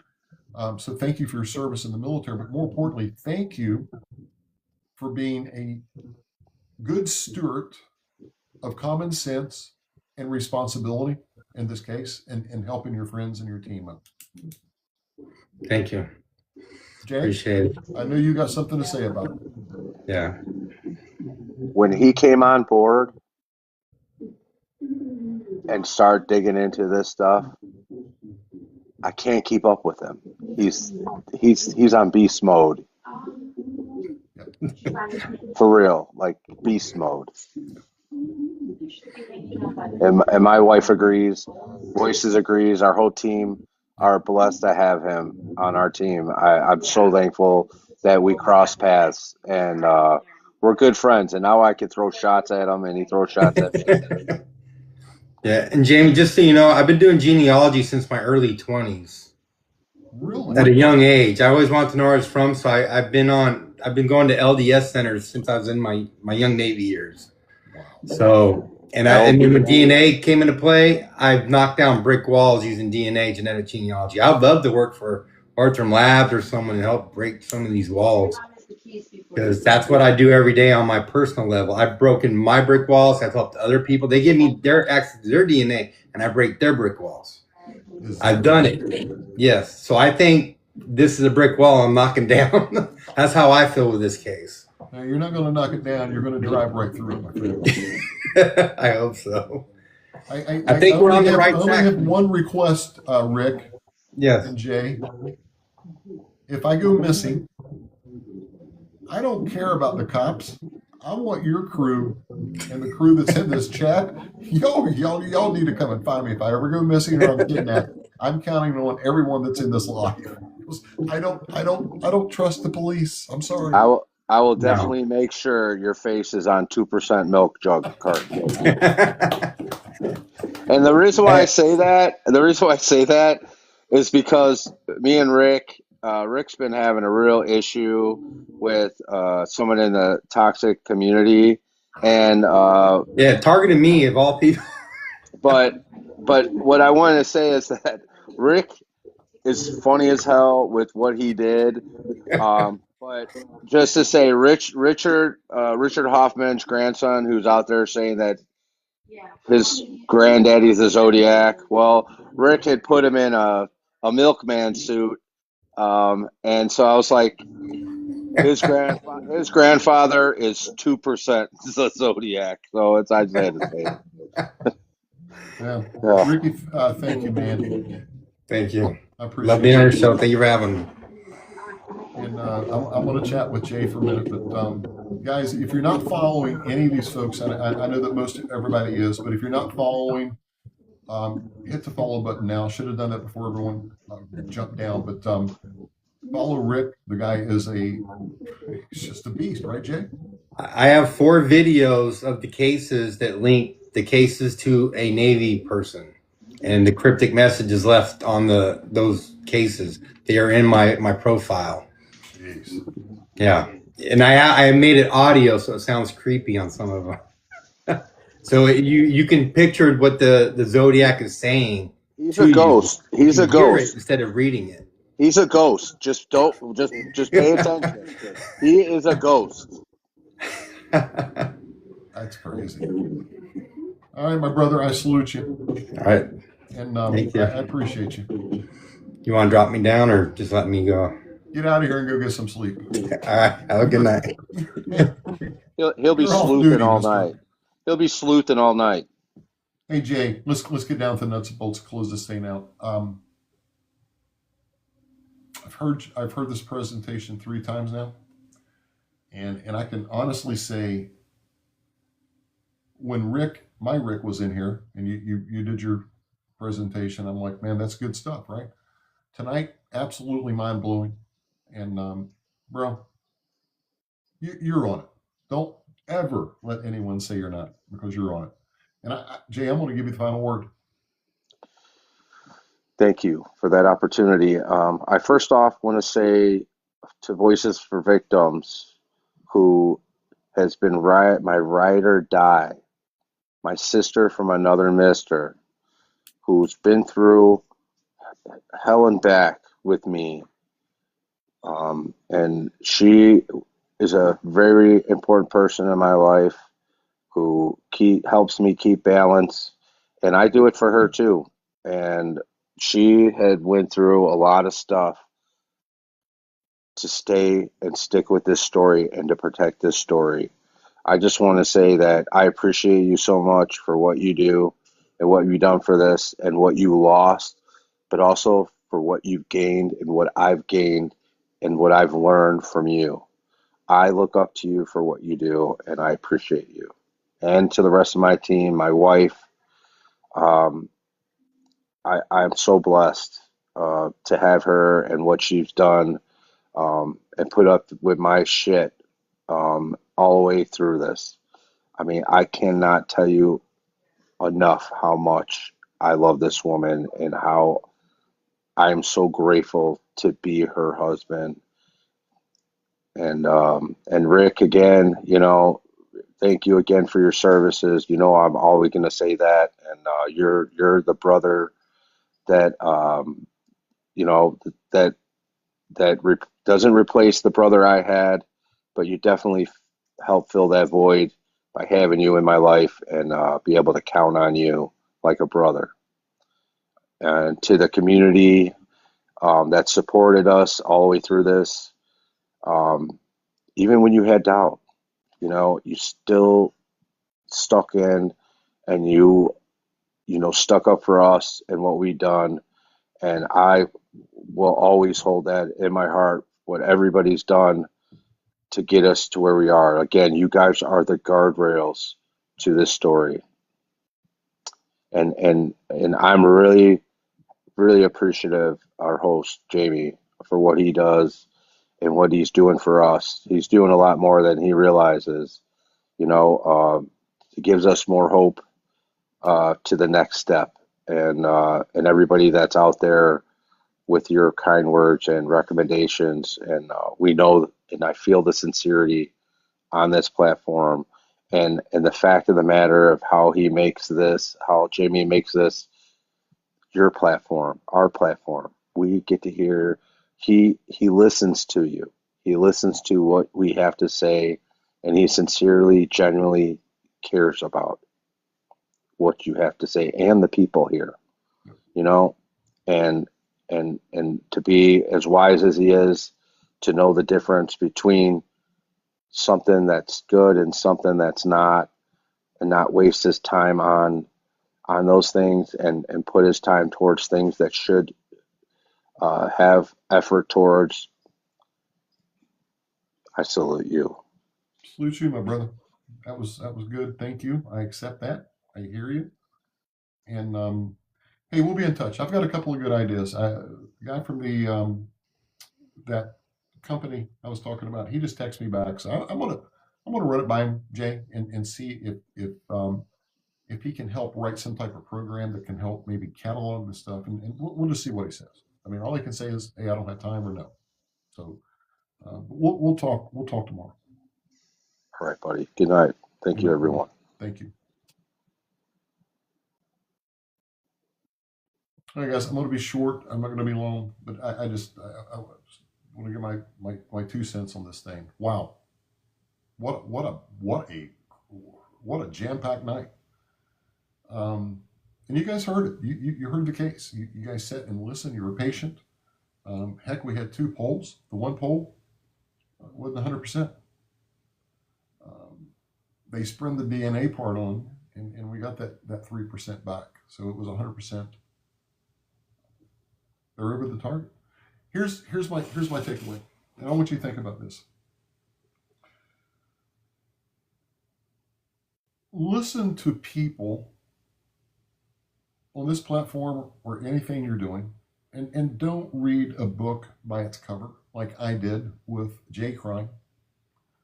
I didn't blow him off. I was very respectful, but I really truly didn't take it serious. And I keep saying that for a reason. There's some good people on this platform and all social media that need not an opportunity. They just need a chance to get before more people. And, here's the deal. He won me over because of his being consistent, of him being factual. He didn't get on there and preach a bunch of junk science. He brought the goods, as I like to say. And, I made a mistake by blowing him off the first time, right? So thank goodness he popped up again and again and again. So here's my deal. We see a lot of crazy stuff on this app and other apps. We see a bunch of junk that shouldn't be here. We see a bunch of presenters that have no clue as to what they're talking about. They get on here and just gab, right? It's my promise that I will never allow that on this platform. We're going to stick to the facts. Just like Joe Friday said, just the facts, man. And that's how we're moving forward. And, we may not have the 100,000 views or the likes, but what we do have is a good, solid starting point, which are you. And we're going to build on it. We're going to continue. We're going to keep going. And just think of the other cases out there that need some light shined on it, that maybe some of these creators, whether it's an ego or it's, it's not, if it's not my way, it's no way, that need to be heard. So I don't know. Thank you guys for joining. I appreciate every single one of you. And I don't know. It was crazy. I'm more excited now for this team than I was yesterday, and more hopeful that they're going to get the people in the right places to listen and look and take an interest and buy into exactly what we bought in tonight, which are hard, cold facts and the goods. So with that, guys, peace out. I need to get one of those microphones like Coco had and just mic drop. So good night, guys. Thank you for your comments and everything, and we'll be back soon. It's the 4th of July weekend. Let me cover this real quick.